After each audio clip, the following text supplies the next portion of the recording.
एक ओंकार सतनाम करता पुरख निरभउ निर्वैर अकाल मूरत अजूनी सहभं गुर प्रसाद वाहिगुरु वाहिगुरु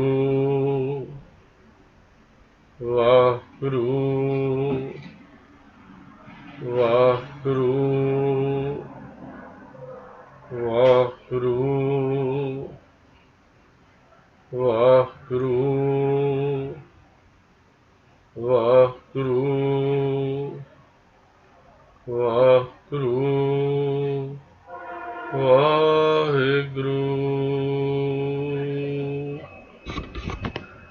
वाहिगुरु जी का खालसा वाहिगुरु जी की फतेह। सिद्ध गोष्ठ की लड़ीवार विचार जो असी ये ऑनलाइन क्लासेस शुरू होते ही आरंभ की सी, उस पावन बाणी के नतीजे के उत्ते असी पहुंचे हाँ। सारी विचार का रिजल्ट की है,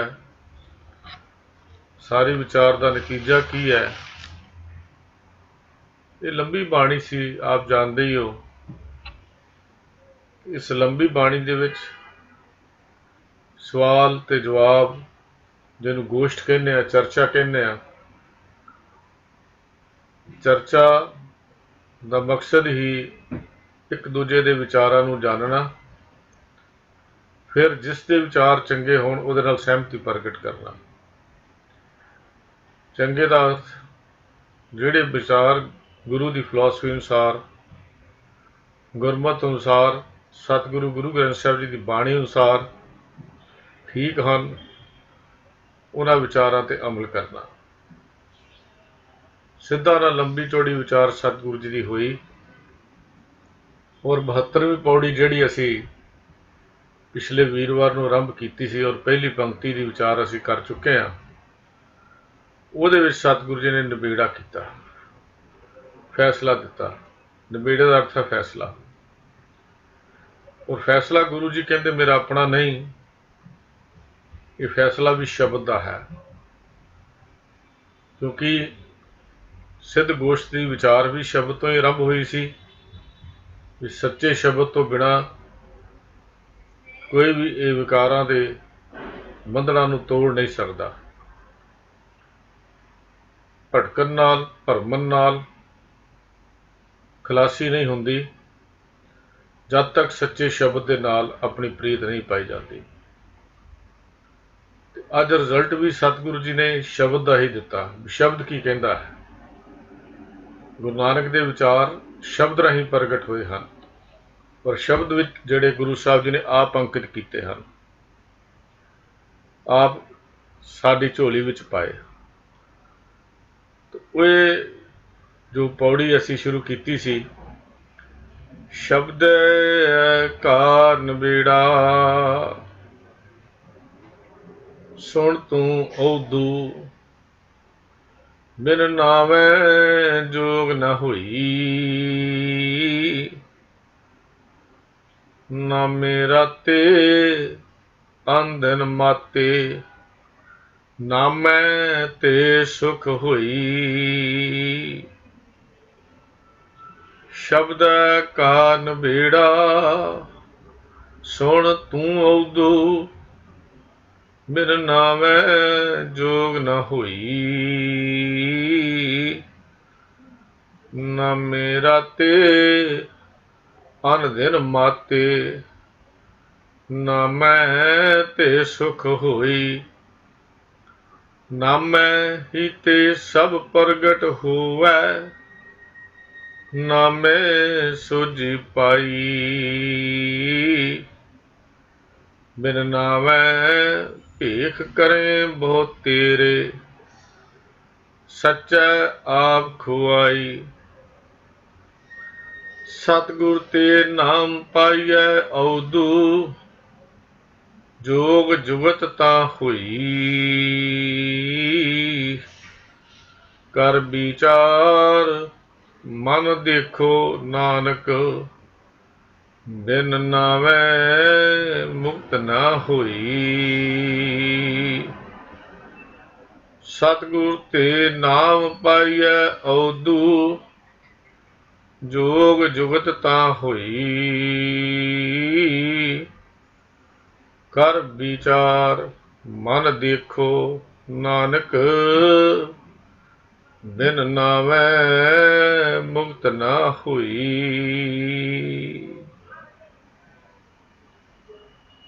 तो सतगुरु जी के इस पावन रिजल्ट का कुछ हिस्सा जो पहली पंक्ति में महाराज ने दर्शाया वो असी पहला विचार कर चुके हैं।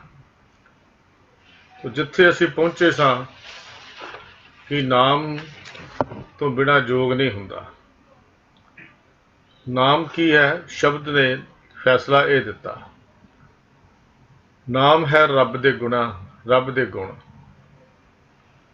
नाम केवल दो चार अखरां दा सुमेल नहीं है, नाम बहुत विस्तार है। ये रब दे गुणां दा संग्रह है। नाम रब दे गुणां दा संग्रह है। अखर कोई भी वरत लईए, वाहगुरु वाहगुरु वाहगुरु कहना भी उसकी बेअंतता दा, उस मालक दे गुणां दा सदके जाना, गुणां तो कुर्बान जाना है, गुणां तो बलिहार जाना है। उस मालक दीयां सिफतां वाह वाह वाह वाह कदों जबान तो निकलता है? जदों मन अंदर सच विच चाव पैदा हो जाए, मन विच खेड़ा आ जाए, गुण गांदियां गांदियां गांदियां गुणां दे मालक नाल जदों सांझ पैंदी है। गुणां दा विचार ही ये नाम है। शब्द की है? सारा श्री गुरु ग्रंथ साहब रब्बी गुणां दी विचार दे नाल ही भरिया होया है। शब्द भी है, जिन्हों असीं शब्द कहने हैं। सतगुरु गुरु ग्रंथ साहब महाराज का मूल नानकशाही कैलेंडर मुताबक अज पहला प्रकाश दिहाड़ा भी है। गुरु प्यारिओ, आप सारिਆਂ ਨੂੰ बहुत बहुत मुबारक दिंदा हाँ, ਵਧਾਈ दिंदा हाँ।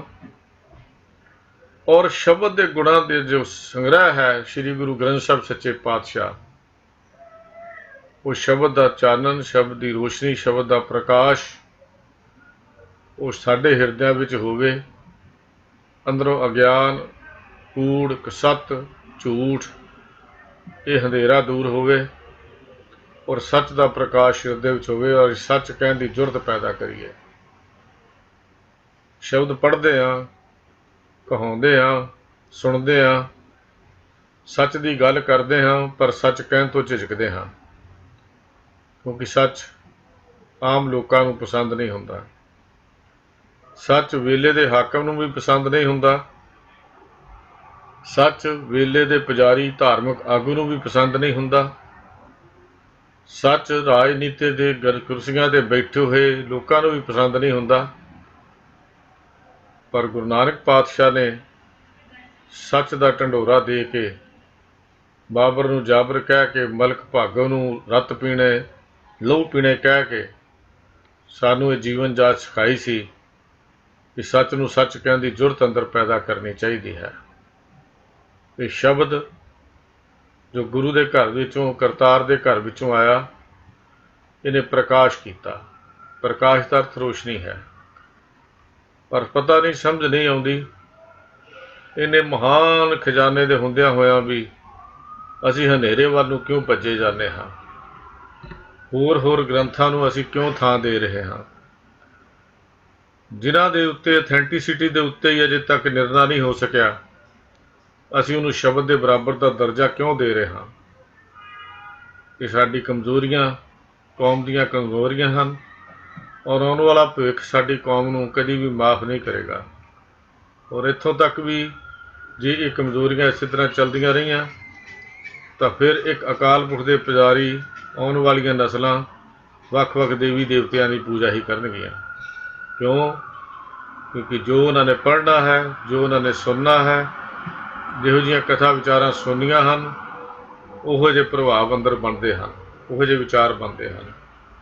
ਇੱਕ ਪਾਸੇ ਸੱਚ ਹੈ, ਇਹ ਸ਼ਬਦ ਹੈ ਜਿਹਦਾ ਅੱਜ ਅਸੀਂ ਪ੍ਰਕਾਸ਼ ਦਿਹਾੜਾ ਮਨਾ ਰਹੇ ਹਾਂ ਮੂਲ ਨਾਨਕਸ਼ਾਹੀ ਕੈਲੰਡਰ ਮੁਤਾਬਕ। ਇਹ ਗੱਲ ਵੱਖਰੀ ਹੈ ਕਿ ਦੂਜੀਆਂ ਕੌਮਾਂ ਦੇ ਪ੍ਰਭਾਵ ਥੱਲੇ ਆ ਕੇ ਅਸੀਂ ਆਪਣੀ ਨਿਆਰੀ ਹੋਂਦ ਨੂੰ ਵੀ ਸੱਟ ਮਾਰੀ ਔਰ ਜਿਹੜੇ ਸਾਡੇ ਨਿਯਤ ਪੁਰਬ ਸਨ ਉਹਨਾਂ ਨੂੰ ਵੀ ਅਸੀਂ ਅੱਗੇ ਪਿੱਛੇ ਕਰ ਦਿੱਤਾ।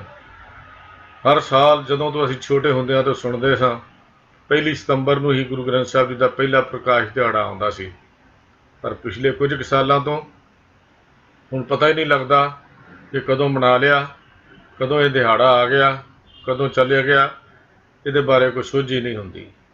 ਕੇਵਲ ਆਪਣੀ ਚੌਧਰ ਅਤੇ ਆਪਣੀ ਹਉਮੈ ਨੂੰ ਪੱਠੇ ਪਾਉਣ ਦੇ ਲਈ ਔਰ ਦੂਜਿਆਂ ਨੂੰ ਖੁਸ਼ ਕਰਨ ਦੇ ਲਈ ਅਸੀਂ ਆਪਣੀ ਆਇਡੈਂਟਿਟੀ ਹੀ ਤਿਆਗ ਦਿੱਤੀ, ਨਿਆਰਾਪਨ ਹੀ ਤਿਆਗ ਦਿੱਤਾ। ਗੁਰੂ ਕਿਰਪਾ ਕਰੇ ਮੈਂ ਆਪਣੇ ਵਿਸ਼ੇ ਵੱਲ ਫਿਰ ਦੁਬਾਰਾ ਮੁੜਾਂ। ਇਹ ਸੱਚ ਕਹਿਣ ਦੀ ਜ਼ਰੂਰਤ ਸਾਡੇ ਅੰਦਰ ਪੈਦਾ ਹੋਵੇ। ਕੂੜ ਨੂੰ ਕੂੜ, ਸੱਚ ਨੂੰ ਸੱਚ, ਸੋਨੇ ਨੂੰ ਮਿੱਟੀ ਕਹਿਣਾ ਉਹਦੀ ਨਿੰਦਿਆ ਹੈ ਅਤੇ ਮਿੱਟੀ ਨੂੰ ਸੋਨਾ ਕਹਿਣਾ ਉਹਦੀ ਉਸਤਤ ਹੈ। ਸੋਨੇ ਨੂੰ ਸੋਨਾ ਕਹਿਣਾ ਉਹਦੀ ਉਸਤਤ ਨਹੀਂ ਹੈ ਅਤੇ ਮਿੱਟੀ ਨੂੰ ਮਿੱਟੀ ਕਹਿਣਾ ਉਹਦੀ ਨਿੰਦਿਆ ਨਹੀਂ ਹੈ। ਇਹ ਗੱਲ ਖਿਆਲ ਰੱਖਣਾ। ਕਈ ਵਾਰ ਅਸੀਂ ਕਹਿ ਦਿੰਦੇ ਹਾਂ ਕਿ ਕਿਸੇ ਦੀ ਨਿੰਦਾ ਨਾ ਕਰੋ, ਕਿਸੇ ਦੀ ਉਡਿਆਈ ਨਾ ਕਰੋ। ਬਿਲਕੁਲ ਜੋ ਸੱਚ ਨੂੰ ਸੱਚ ਕਹਿਣਾ ਕਿਸੇ ਦੀ ਉਸਤਤ ਨਹੀਂ ਅਤੇ ਸੱਚ ਨੂੰ ਸੱਚ ਕਹਿਣਾ ਕਿਸੇ ਦੀ ਨਿੰਦਿਆ ਵੀ ਨਹੀਂ ਹੈ। ਇਹ ਤਾਂ ਗੁਰੂ ਪਾਤਸ਼ਾਹ ਨੇ ਬਾਣੀ ਅੰਦਰ ਸਾਨੂੰ ਗੱਲ ਸਮਝਾਈ ਹੈ। ਸਾਨੂੰ ਆਪਣੇ ਵਿਰਸੇ ਨੂੰ ਸੰਭਾਲਣ ਦੀ ਲੋੜ ਹੈ, ਆਪਣੇ ਭਵਿੱਖ ਨੂੰ ਸੰਭਾਲਣ ਦੀ ਲੋੜ ਹੈ, ਆਪਣੀ ਅੱਗੋਂ ਆਉਣ ਵਾਲੀ ਪੀੜ੍ਹੀ ਨੂੰ ਸੰਭਾਲਣ ਦੀ ਲੋੜ ਹੈ।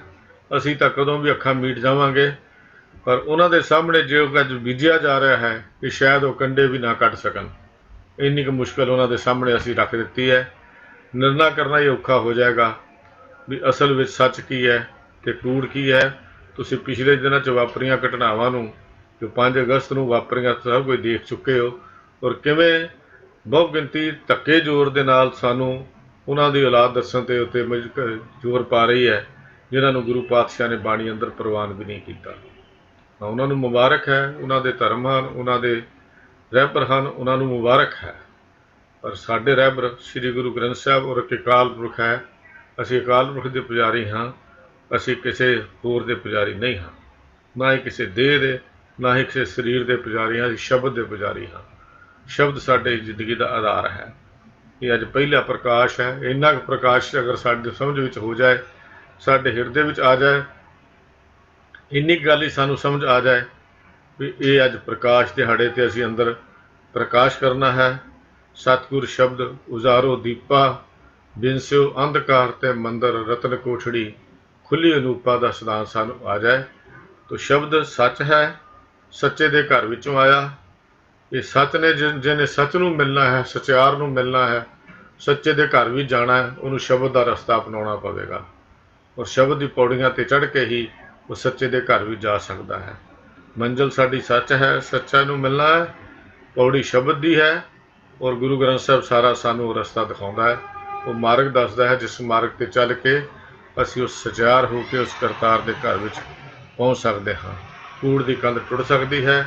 ਜਿਹੜਾ ਸਵਾਲ ਗੁਰੂ ਨਾਨਕ ਪਾਤਸ਼ਾਹ ਨੇ ਦਿੱਤਾ ਸੀ ਕਿ ਸਚਿਆਰਾਂ ਹੋਈ ਹੈ ਕਿ ਕੂੜਾ ਟੁੱਟਾ ਪਾਲ, ਉਸੀ ਹੁਕਮ ਰਜ਼ਾਈ ਚੱਲਣਾ ਨਾਨਕ ਲਿਖਿਆ ਨਾਲ। ਇਹ ਹੁਕਮ ਸ਼ਬਦ ਸਿਖਾਉਂਦਾ ਹੈ। ਆਪਣੀ ਮਰਜ਼ੀ ਨਾਲ ਸਾਨੂੰ ਹੁਕਮ ਮੰਨਣ ਦੀ ਜਾਚ ਨਹੀਂ ਆਉਂਦੀ। ਹੁਕਮ ਮੰਨਣਾ ਗੁਰੂ ਦਾ ਸ਼ਬਦ ਦਿਖਾਉਂਦਾ ਹੈ। ਆਪਣੇ ਸੁਭਾਅ ਨੂੰ ਉਸ ਸੁਭਾਅ ਵਰਗਾ ਬਣਾਉਣਾ, ਆਪਣੀ ਮੱਤ ਨੂੰ ਉਸ ਮੱਤ ਵਰਗੀ ਬਣਾਉਣੀ, ਆਪਣੇ ਅੰਦਰ ਉਹਦੇ ਗੁਣਾਂ ਨੂੰ ਧਾਰਨ ਕਰਨਾ, ਇਹੋ ਹੀ ਹੁਕਮ ਮੰਨਣਾ ਹੈ। ਹੁਕਮ ਰਜ਼ਾਈ ਚੱਲਣ ਦੀ ਜਾਚ ਜਿਹੜੀ ਹੈ ਗੁਰੂ ਪਾਤਸ਼ਾਹ ਨੇ ਸਾਨੂੰ ਦੱਸੀ। ਤਾਂ ਸਤਿਗੁਰੂ ਜੀ ਨੇ ਇਸ ਪੌੜੀ ਰਾਹੀਂ ਸ਼ਬਦ ਦਾ ਫੈਸਲਾ ਦਿੱਤਾ, ਕਿਉਂਕਿ ਸਾਰੀ ਵਿਚਾਰ ਚਰਚਾ ਸ਼ਬਦ ਦੇ ਉੱਤੇ ਹੈ। ਹੁਣ ਸਤਿਗੁਰੂ ਕਹਿੰਦੇ ਨਾਮ ਤੋਂ ਬਿਨਾਂ ਜੋਗ ਨਹੀਂ ਹੁੰਦਾ। ਨਾਮ ਬਾਰੇ ਪਾਏ ਹੋਏ ਭੁਲੇਖੇ ਸਾਡੇ ਦਿਮਾਗ ਵਿੱਚ ਫਸੇ ਹੋਏ ਹਨ। ਮੈਂ ਕਦੀ ਨਹੀਂ ਇਹ ਗੱਲ ਆਖੀ ਵੀ ਸਾਨੂੰ ਵਾਹਿਗੁਰੂ ਨਹੀਂ ਕਹਿਣਾ ਚਾਹੀਦਾ। ਵਾਹਿਗੁਰੂ ਸਾਡਾ ਗੁਰਮੰਤਰ ਹੈ। ਉੱਠਦਿਆਂ ਬਹਿੰਦਿਆਂ ਸਾਡੀ ਰਸਨਾ ਤੇ ਵਾਹਿਗੁਰੂ ਹੋਣਾ ਚਾਹੀਦਾ ਹੈ। ਲੇਕਿਨ ਕੇਵਲ ਵਾਹਿਗੁਰੂ ਕਹਿ ਲੈਣਾ ਕਾਫੀ ਨਹੀਂ। ਉਸ ਕਰਤਾਰ ਦੇ ਗੁਣਾਂ ਦੀ ਵਿਚਾਰ ਜਿਹੜੀ ਹੈ, ਰੱਬੀ ਗੁਣ ਜਿਹੜੇ ਹਨ, ਉਹਨਾਂ ਨੂੰ ਹਿਰਦੇ ਵਿੱਚ ਥਾਂ ਦੇਣੀ ਬੜੀ ਜ਼ਰੂਰੀ ਹੈ।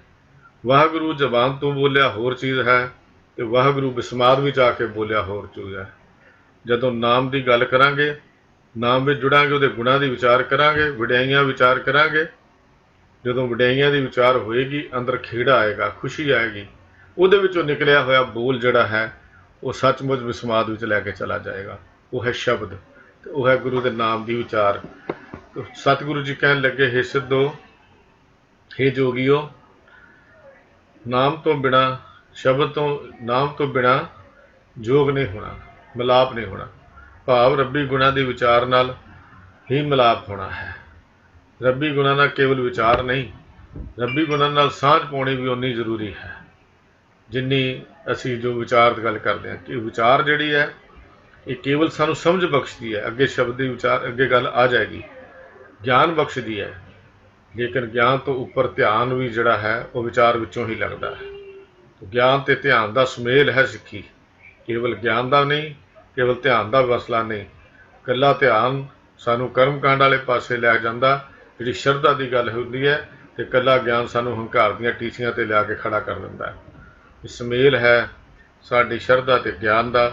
ਜੋ ਸਿੱਖੀ ਹੈ, ਭਾਵਨਾ ਵੀ ਹੋਣੀ ਚਾਹੀਦੀ ਹੈ, ਗੁਰੂ ਪ੍ਰਤੀ ਸ਼ਰਧਾ ਤੇ ਪਿਆਰ ਵੀ ਹੋਣਾ ਚਾਹੀਦਾ ਹੈ, ਪਰ ਉਸ ਸ਼ਰਧਾ ਦੇ ਵਿੱਚ ਗਿਆਨ ਵੀ ਹੋਣਾ ਚਾਹੀਦਾ ਹੈ, ਤਦ ਕਿ ਠੀਕ ਨੂੰ ਠੀਕ, ਗਲਤ ਨੂੰ ਗਲਤ ਇਹ ਸਮਝ ਸਾਨੂੰ ਆ ਸਕੇ। ਇਹ ਹੈ ਨਾਮ ਦੀ ਵਿਚਾਰ, ਇਹ ਹੈ ਗੁਣਾਂ ਦੀ ਵਿਚਾਰ, ਇਹ ਹੈ ਮਿਲਣ ਦਾ ਰਸਤਾ। ਇਹਨੂੰ ਸਤਿਗੁਰੂ ਜੀ ਕਹਿਣ ਲੱਗੇ, ਮੇਰੇ ਨਾਮੇ ਜੋਗ ਨਾ ਹੋਏ। ਇਹ ਸਿੱਧੋ, ਨਾਮ ਤੋਂ ਬਿਨਾਂ ਜੋਗ ਨਹੀਂ ਹੋਣਾ। ਜਿਸ ਮਨੁੱਖ ਨੇ ਲੱਭਦਿਆਂ ਵਿਚਾਰ ਕੀਤੀ, ਉਹਨੇ ਸ਼ਬਦ ਨੂੰ ਪੜ੍ਹਿਆ, ਸ਼ਬਦ ਨੂੰ ਵਿਚਾਰਿਆ। ਜਦੋਂ ਸ਼ਬਦ ਪੜ੍ਹਿਆ, ਸ਼ਬਦ ਵਿਚਾਰਿਆ, ਤਾਂ ਫਿਰ ਉਹਨੂੰ ਅਸਲੀਅਤ ਸਮਝ ਆ ਗਈ। ਅਸਲੀਅਤ ਕੀ ਸਮਝ ਆ ਗਈ? ਕਿ ਪਰਮਾਤਮਾ ਦਾ ਨਾਮ ਸਾਰੇ ਗੁਣਾਂ ਦਾ ਖਜ਼ਾਨਾ ਹੈ। ਇਹ ਸਮਝ ਆ ਗਈ। ਉਹਨੂੰ ਯਾਦ ਕਰਦਿਆਂ ਫਿਰ ਮਨ ਮੋਤੀ ਵਰਗਾ ਹੋ ਜਾਂਦਾ ਹੈ, ਮੋਤੀ ਵਰਗਾ ਪਵਿੱਤਰ ਹੋ ਜਾਂਦਾ ਹੈ, ਤੇ ਪ੍ਰੀਤਮ ਦੀ ਯਾਦ ਵਿੱਚ ਉਹ ਹਮੇਸ਼ਾ ਹੀ ਜੁੜਿਆ ਰਹਿੰਦਾ ਹੈ। ਸਤਿਗੁਰੂ ਗੁਰੂ ਅਰਜਨ ਦੇਵ ਮਹਾਰਾਜ ਆਸਾ ਰਾਗ 'ਚ ਬਚਨ ਕਰਦੇ ਹਨ, ਖੋਜਤ ਖੋਜਤ ਖੋਜ ਵਿਚਾਰਿਓ, ਕੀ ਤਤ ਨਾਨਕ ਇਹ ਜਾਨਾ ਰੇ। ਇੱਕ ਤੱਤ ਪਤਾ ਲੱਗਾ ਲੱਭਦਿਆਂ ਸ਼ਬਦ ਦੇ ਖੋਜ ਕਰਦਿਆਂ ਕਿ ਸਿਮਰਤ ਨਾਮ ਨਿਧਾਨ ਨਿਰਮੋਲਕ, ਮਨ ਮਾਨਕ ਪਤਿਆਨਾ ਰੇ। ਮਨ ਮੋਤੀ ਵਰਗਾ ਹੋ ਗਿਆ। ਉਹਦੇ ਗੁਣਾਂ ਦੀ ਵਿਚਾਰ, ਵਡਿਆਈਆਂ ਵਿਚਾਰ ਜਿਹੜੀਆਂ ਅਸੀਂ ਕੀਤੀਆਂ ਨਾ, ਵਡਿਆਈ ਵਿਚਾਰ ਦੀ ਗੱਲ ਕੀਤੀ, ਇਸ ਵਿਚਾਰ ਵਿੱਚੋਂ ਫਿਰ ਉਹਦਾ ਪਿਆਰ ਪੈਦਾ ਹੋਇਆ। ਉਸ ਪਿਆਰ ਵਿੱਚੋਂ ਨਿਰੰਕਾਰ ਨਾਲ ਮਿਲਾਪ ਪੈਦਾ ਹੋਇਆ। ਇਹ ਮਨ ਜਿਹੜਾ ਬਾਹਰ ਹਾਥੀ ਵਰਗਾ ਸੀ, ਹੇ ਸਿੱਧੋ, ਉਹ ਮਨ ਮੋਤੀਆਂ ਵਰਗਾ ਪਵਿੱਤਰ ਹੋ ਗਿਆ। ਹੁਣ ਮਨ ਕਿਸੇ ਹੋਰ ਪਾਸੇ ਨਹੀਂ ਜਾਂਦਾ। ਹੁਣ ਮਨ ਟਿਕ ਗਿਆ, ਥਿਰ ਚਿੱਤ ਥਿਰ ਹਾਂ, ਬਨ ਗ੍ਰਹਿ ਸਮਸਰ ਹਾਂ। ਹੁਣ ਮੈਨੂੰ ਜੰਗਲ ਤੇ ਘਰ ਦਾ ਫਰਕ ਨਹੀਂ ਲੱਗਦਾ। ਥਿਰ ਟਿਕ ਗਿਆ ਕਿੱਥੇ? ਗੁਰੂ ਦੇ ਚਰਨਾਂ ਵਿੱਚ। ਹੁਣ ਗੁਰੂ ਨੂੰ ਛੱਡ ਕੇ ਕਿਤੇ ਜਾਂਦਾ ਹੀ ਨਹੀਂ। ਥਿਰ ਚਿੱਤ ਥਿਰ ਹਾਂ, ਬਨ ਗ੍ਰਹਿ ਸਮਸਰ ਹਾਂ। ਫਿਰ ਕਹਿੰਦੇ ਰਾਜਨ ਜੋਗ ਕਰ ਹਾਂ। ਕਹਿੰਦੇ ਇਹ ਹੈ ਰਾਜ ਯੋਗ ਦਾ ਮਾਰਗ, ਜਿਹੜਾ ਗੁਰੂ ਨਾਨਕ ਦਾ ਮਾਰਗ ਹੈ। ਇਹ ਕੇਵਲ ਯੋਗ ਦਾ ਮਾਰਗ ਨਹੀਂ, ਇਹ ਕੇਵਲ ਦੂਜਾ ਮਾਰਗ ਨਹੀਂ। ਇਸ ਰਾਜ ਯੋਗ ਦਾ ਮਤਲਬ ਪਰਿਵਾਰ ਦੇ ਵਿੱਚ ਰਹਿ ਕੇ ਉਸ ਨੂੰ ਮਿਲਣ ਦਾ ਮਾਰਗ ਹੈ। ਰਾਜ ਯੋਗ ਇਹਨੂੰ ਕਹਿੰਦੇ ਨੇ। ਗ੍ਰਸਤ ਦੇ ਫਰਜ਼ ਪੂਰੇ ਕਰਦਿਆਂ ਹੋਇਆ ਕਰਤਾਰ ਨਾਲ ਮਿਲਣਾ ਰਾਜ ਯੋਗ ਹੈ। ਤੇ ਕਹਿੰਦੇ ਨੇ ਮੈਂ ਨਹੀਂ ਸੰਸਾਰ ਛੱਡ ਦਿੱਤਾ, ਕਹੋ ਨਾਨਕ ਲੋਗ ਅਲੋਗੀ ਰੀ ਸਖੀ। ਇਹ ਮੇਰੀ ਸਤਸੰਗੀ ਭੈਣ, ਮੈਂ ਲੋਕਾਂ 'ਚ ਰਹਿੰਦੀ ਹੋਈ ਵੀ ਨਿਰਲੇਪ ਹਾਂ। ਜਿਹੜੀ ਗੱਲ ਸ਼ਬਦ ਨੇ ਸਮਝਾਈ ਸੀ, ਜੈਸੇ ਜਲ ਮੈਂ ਕਮਲ ਨਿਰਾਲਮ ਮੁਰਗਾਈ ਨਹਿ ਸਾਨੈ, ਸੁਰਤ ਸ਼ਬਦ ਭਵ ਸਾਗਰ ਤਰੀਐ, ਨਾਨਕ ਨਾਮ ਵਖਾਣੇ। ਉਹ ਗੱਲ ਸਮਝ ਆ ਗਈ। ਸਤਿਗੁਰੂ ਜੀ ਕਹਿੰਦੇ, ਹੇ ਸਿੱਧੋ, ਰੱਬ ਨੂੰ ਮਿਲਣ ਲਈ ਉਹਦੇ ਨਾਲ ਜਾਣ ਪਛਾਣ ਪ੍ਰਭੂ ਦੇ ਨਾਮ ਨਾਲ ਹੁੰਦੀ ਹੈ, ਕਰਮ ਕਾਂਡਾਂ ਨਾਲ ਨਹੀਂ ਹੁੰਦੀ। ਹੋਣੀ ਹੈ ਉਹਦੇ ਗੁਣਾਂ ਦੇ ਨਾਲ, ਉਹਦੀਆਂ ਵਡਿਆਈਆਂ ਦੇ ਨਾਲ। ਗੁਣਾਂ ਦੀ ਸਹਿਣ ਪੈਣੀ ਹੈ ਸ਼ਬਦ ਦੀ ਵਿਚਾਰ ਦੇ ਨਾਲ। ਗੁਣਾਂ ਨਾਲ ਸਾਂਝ ਪੈਣੀ ਹੈ ਸ਼ਬਦ ਦੀ ਵਿਚਾਰ ਦੇ ਨਾਲ। ਬਾਰ ਬਾਰ ਗੁਰੂ ਸਾਹਿਬ ਜੀ ਇੱਕੋ ਗੱਲ ਦ੍ਰਿੜ ਕਰਾਉਂਦੇ ਨੇ ਸ਼ਬਦ ਦੀ, ਕਿ ਗੁਣਾਂ ਦੀ ਵਿਚਾਰ ਜਿਹੜੀ ਹੈ ਉਹ ਸ਼ਬਦ ਨਾਲ ਪੈਣੀ ਹੈ। ਜੇ ਗੁਰੂ ਦਾ ਸ਼ਬਦ ਸੁਰਤ ਵਿੱਚ ਟਿਕ ਜਾਵੇ, ਗੁਰੂ ਦਾ ਸ਼ਬਦ ਸੁਰਤ ਵਿੱਚ ਆਪਾਂ ਟਿਕਾ ਲਈਏ, ਫਿਰ ਆਪਾ ਭਾਵ ਦੂਰ ਹੋ ਜਾਂਦਾ, ਹਉਮੈ ਦੀਆਂ ਬਣੀਆਂ ਹੋਈਆਂ ਦੀਵਾਰਾਂ ਟੁੱਟ ਜਾਂਦੀਆਂ ਹਨ। ਫਿਰ ਉਹਦੇ ਮਾਲਕ ਦੇ ਗੁਣਾਂ ਦੀ ਪਛਾਣ ਹੋ ਜਾਂਦੀ ਹੈ, ਉਹਦੀਆਂ ਵਡਿਆਈਆਂ, ਉਹਦੀਆਂ ਸਿਫਤਾਂ ਵਿੱਚ ਮਨ ਵਿਸਮਾਦ ਵਿੱਚ ਚਲਾ ਜਾਂਦਾ ਹੈ। ਜਿਵੇਂ ਜਿਵੇਂ ਮਨ ਵਿਸਮਾਦ ਵਿੱਚ ਜਾਂਦਾ, ਤਿਵੇਂ ਤਿਵੇਂ ਮਨ ਨੂੰ ਨਿਉਣਾ ਆ ਜਾਂਦਾ ਹੈ, ਨਿਉਣ ਦੀ ਜਾਚ ਸਿੱਖ ਲੈਂਦਾ ਹੈ। ਝੁਕਣਾ ਕਿਵੇਂ ਹੈ? ਝੁਕਣਾ ਹੀ ਤਾਂ ਔਖਾ ਬਾਤ ਹੈ। ਸੰਸਾਰ ਵਿੱਚ ਹਰ ਚੀਜ਼ ਸੌਖੀ ਹੈ, ਲੇਕਿਨ ਝੁਕਣਾ ਬੜਾ ਔਖਾ ਹੈ। ਤੇ ਜਦੋਂ ਝੁਕਣੇ ਦੀ ਜਾਚ ਆ ਗਈ, ਇਹ ਆਉਣੀ ਹੈ ਸ਼ਬਦ ਦੀ ਵਿਚਾਰ ਦੇ ਨਾਲ, ਕਿ ਸਾਡੀ ਆਪਣੀ ਮੱਤ ਨਾਲ ਨਹੀਂ ਆਉਣੀ, ਸ਼ਬਦ ਦੀ ਵਿਚਾਰ ਨਾਲ ਆਉਣੀ ਹੈ। ਜਦੋਂ ਸ਼ਬਦ ਦੇ ਵਿਚਾਰ ਆ ਗਈ, ਫਿਰ ਸਮਝ ਆ ਗਈ ਕਿ ਗੁਰੂ ਦੇ ਸ਼ਬਦ ਦੀ ਰਾਹੀਂ ਪਰਮਾਤਮਾ ਦਾ ਸਦਾ ਸਥਿਰ ਰਹਿਣ ਵਾਲਾ ਜੋ ਨਾਮ ਹੈ, ਉਹ ਵਿਚਾਰ ਕੇ ਗੁਰੂ ਦੇ ਸਨਮੁਖ ਰਹਿ ਕੇ ਗੁਰਮੁਖ ਬਣ ਕੇ ਸਦਾ ਟਲ ਪ੍ਰਭੂ ਦੇ ਦਰਬਾਰ ਵਿੱਚ ਹੀ ਸੁਰਖਰੂ ਹੋਇਆ ਜਾ ਸਕਦਾ ਹੈ। ਇਹ ਮਿਲਾਪ ਹੋ ਸਕਦਾ ਹੈ। ਇਹ ਹੈ ਢੰਗ ਮਿਲਾਪ ਦਾ, ਇਹ ਹੈ ਜੁਗਤੀ ਮਿਲਾਪ ਦੀ। ਤੋ ਸਤਿਗੁਰੂ ਕਹਿੰਦੇ ਨਾਮੇ ਰਾਤੇ ਅੰਦਨ ਮਾਤੇ, ਨਾਮੈ ਤੇ ਸੁਖ ਹੋਈ। ਦੇਖੋ ਦੋਨਾਂ ਦਾ ਉਚਾਰਨ ਵੀ ਫਰਕ ਹੈ। ਪਹਿਲੇ ਨਾਮ ਨੂੰ ਇੱਕ ਲਾਂ ਹੈ, ਦੂਜੇ ਨੂੰ ਦਲਾਵਾਂ ਹਨ। ਨਾਮੇ ਤੇ ਨਾਮੇ ਦੇ ਅਰਥ ਦਾ ਵੀ ਫਰਕ ਪੈ ਜਾਂਦਾ ਹੈ। ਜਦੋਂ ਵੀ ਦਲਾਵਾਂ ਲੱਗੀਆਂ ਹੋਣ, ਥੋੜ੍ਹਾ ਜਿਹਾ ਮੂੰਹ ਖੋਲ੍ਹ ਕੇ ਬੋਲਣਾ ਪਵੇਗਾ। ਨਾਮੇ ਤੇ ਨਾਮੈ ਦੇਖੋ ਫਰਕ ਹੈ। ਮੂੰਹ ਦੇ ਵਿੱਚ ਦੋਨਾਂ ਦਾ ਉਚਾਰਨ ਦਾ ਪੱਖ ਤਾਂ ਹੀ ਪੂਰਾ ਹੁੰਦਾ ਜਦੋਂ ਅਸੀਂ ਥੋੜ੍ਹਾ ਜਿਹਾ, ਇੱਕ ਤਾਂ ਫਰਕ ਸਾਡੇ ਸਾਹਮਣੇ ਹੋਵੇ, ਸਾਨੂੰ ਪਤਾ ਹੋਵੇ ਕਿ ਲਾਂ ਲੱਗੀ ਹੋਈ ਹੈ, ਦਲਾਵਾਂ ਲੱਗੀਆਂ ਹੋਈਆਂ ਨੇ। ਗਾਵੇ ਤੇ ਗਾਵੈ ਤੇ ਗਾਵੇਂ, ਤਿੰਨਾਂ ਦਾ ਉਚਾਰਨ ਫਰਕ ਹੈ। ਝਾਰੀ ਨਾਲ ਆ ਗਿਆ, ਬਿੰਦੀ ਲੱਗ ਕੇ ਉਚਾਰਨ ਹੋ ਜਾਂਦਾ ਹੈ। ਦਲਾਵਾਂ ਨਾਲ ਆ ਗਿਆ, ਮੂੰਹ ਖੋਲ੍ਹ ਕੇ ਗਾਵੈ, ਤੇ ਜੇ ਇੱਕ ਲਾਂ ਆ ਗਈ ਫਿਰ ਗਾਵੇ। ਫਿਰ ਸਿੱਧਾ ਸੌਖਾ ਜਿਹਾ ਸਰਲ ਜਿਹਾ ਤਰੀਕਾ ਹੈ ਉਹਦੇ ਉਚਾਰਨ ਦਾ। ਤੋ ਇਹ ਥੋੜ੍ਹੇ ਥੋੜ੍ਹੇ ਉਚਾਰਨ ਦੇ ਪੱਖਾਂ ਦੇ ਨਾਲ ਅਰਥ ਦਾ ਵੀ ਸਮਝ ਆਉਂਦੀ ਹੈ, ਅਰਥ ਬੋਧ ਵੀ ਹੁੰਦਾ ਹੈ। ਤੋ ਸਤਿਗੁਰੂ ਜੀ ਕਹਿਣ ਲੱਗੇ ਬਈ ਨਾਮੇ ਰਾਤੇ ਅੰਦਰ ਮਾਤੇ, ਨਾਮੈ ਤੇ ਸੁਖ ਹੋਈ। ਤੋ ਰਾਤੇ ਦਾ ਅਰਥ ਹੈ ਮਸਤ, ਨਾਮੇ ਦਾ ਰਾਤੇ ਦਾ ਅਰਥ ਹੈ ਮਸਤ ਹੋਣਾ। ਇਹ ਸਿੱਧੋ ਜਿਹੜਾ ਸ਼ਬਦ ਵਿੱਚ ਜੁੜਨ ਦਾ ਸੁੱਖ ਮਿਲਦਾ ਨਾ, ਜਿਹੜਾ ਮਨੁੱਖ ਸ਼ਬਦ ਅਨੁਸਾਰੀ ਹੋ ਕੇ ਤੁਰਦਾ ਹੈ, ਜਿਹੜਾ ਉਹਦੇ ਗੁਣਾਂ ਦੀ ਵਿਚਾਰ ਵਿੱਚ ਜੁੜ ਜਾਂਦਾ ਹੈ, ਉਹ ਗੁਰੂ ਦੇ ਦਰ ਤੇ ਕਦੀ ਖਾਲੀ ਨਹੀਂ ਜਾਂਦਾ। ਉਹਦੀ ਝੋਲੀ ਭਰ ਜਾਂਦੀ ਹੈ, ਖਾਲੀ ਨਹੀਂ ਜਾਂਦਾ। ਜਿਹੜਾ ਮਸਤੀ ਵਿੱਚ ਹੁੰਦਾ ਹੈ,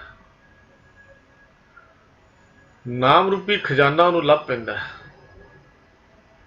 ਨਾਮ ਰੂਪੀ ਖਜ਼ਾਨਾ ਉਹਨੂੰ ਲੱਭ ਪੈਂਦਾ, ਫਿਰ ਉਹਦਾ ਮਨ ਦੁਨਿਆਵੀ ਖਾਸ਼ਾਂ ਵੱਲੋਂ ਪੂਰੀ ਤਰ੍ਹਾਂ ਰੱਜ ਜਾਂਦਾ, ਪੂਰੀ ਤਰ੍ਹਾਂ ਰੱਜ ਜਾਂਦਾ। ਸੁੱਖ ਕਦੋਂ ਹੋਣਾ? ਜਦੋਂ ਮਨ ਦੁਨਿਆਵੀ ਖਾਸ਼ਾਂ ਵੱਲੋਂ, ਦੁਨਿਆਵੀ ਪਦਾਰਥਾਂ ਵੱਲੋਂ ਪੂਰੀ ਤਰ੍ਹਾਂ ਰੱਜ ਗਿਆ, ਕੋਈ ਖਾਸ਼ ਨਹੀਂ। ਜੋ ਤੂੰ ਕਰੇ ਕਰਾਵੇਂ ਸੁਆਮੀ ਸਾਹਿਬ ਮਸਲਤ ਪ੍ਰਵਾਨ ਤੱਕ ਜਦੋਂ ਪਹੁੰਚ ਗਿਆ, ਫਿਰ ਆਪਣਾ ਕੁਛ ਵੀ ਨਹੀਂ। ਫਿਰ ਕਹਿੰਦਾ ਮੇਰਾ ਮੁਝ में किछ नहीं, जो कुछ है सो तेरा, तेरा तुझको सौंपते क्या लागे मेरा। ਜਦੋਂ ਇੱਥੇ ਬੰਦਾ ਪਹੁੰਚਦਾ ਹੈ, ਸੁੱਖ ਉਦੋਂ ਹੁੰਦਾ ਹੈ। ਤੇ ਇਹ ਪਹੁੰਚਦਾ ਕਿਵੇਂ ਹੈ? ਨਾਮ ਹੈ, ਨਾਮ ਦੇ ਨਾਲ, ਉਹਦੇ ਗੁਣਾਂ ਦੇ ਵਿਚਾਰ ਦੇ ਨਾਲ। ਇਸ ਅਵਸਥਾ 'ਚ ਫਿਰ ਦਿਨ ਰਾਤ ਸੁਰਤ ਜਿਹੜੀ ਹੈ, ਉਹ ਪ੍ਰਭੂ ਦੇ ਨਾਮ ਵਿੱਚ ਜਿਹੜੀ ਟਿਕੀ ਰਹਿੰਦੀ ਹੈ, ਫਿਰ ਨਹੀਂ ਕਿਸੇ ਪਾਸੇ ਹਿਲਦੀ। ਮੇਰੇ ਮਨ ਹੀ ਗੁਰ ਸ਼ਬਦੀ ਸੁਖ ਹੋਏ। ਹੁਣ ਸ਼ਬਦ ਕੀ? ਗੁਰੂ ਦੇ ਵਿਚਾਰ, ਨਾਮ ਦੀ ਵਿਚਾਰ, ਗੁਣਾਂ ਦੀ ਵਿਚਾਰ ਸਮਝਾਉਂਦਾ ਮਨ ਨੂੰ। ਸੁਖ ਕਿਵੇਂ ਹੋਣਾ? ਗੁਰੂ ਸ਼ਬਦ ਦੀ ਵਿਚਾਰ ਨਾਲ। ਗੁਰ ਪੂਰੇ ਕੀ ਚਾਕਰੀ ਬਿਰਥਾ ਜਾਏ ਨਾ ਕੋਏ। ਗੁਰੂ ਦੀ ਕੀਤੀ ਸੇਵਾ ਘਾਲ ਕਦੀ ਵਿਅਰਥ ਨਹੀਂ ਜੇ ਜਾਂਦੀ। ਗੁਰੂ ਦੀ ਕੀਤੀ ਹੋਈ ਚਾਕਰੀ, ਗੁਰੂ ਦੀ ਕੀਤੀ ਹੋਈ ਘਾਲ, ਗੁਰੂ ਦੀ ਕੀਤੀ ਹੋਈ ਸੇਵਾ ਕਦੀ ਵਿਅਰਥ ਨਹੀਂ ਜਾਂਦੀ।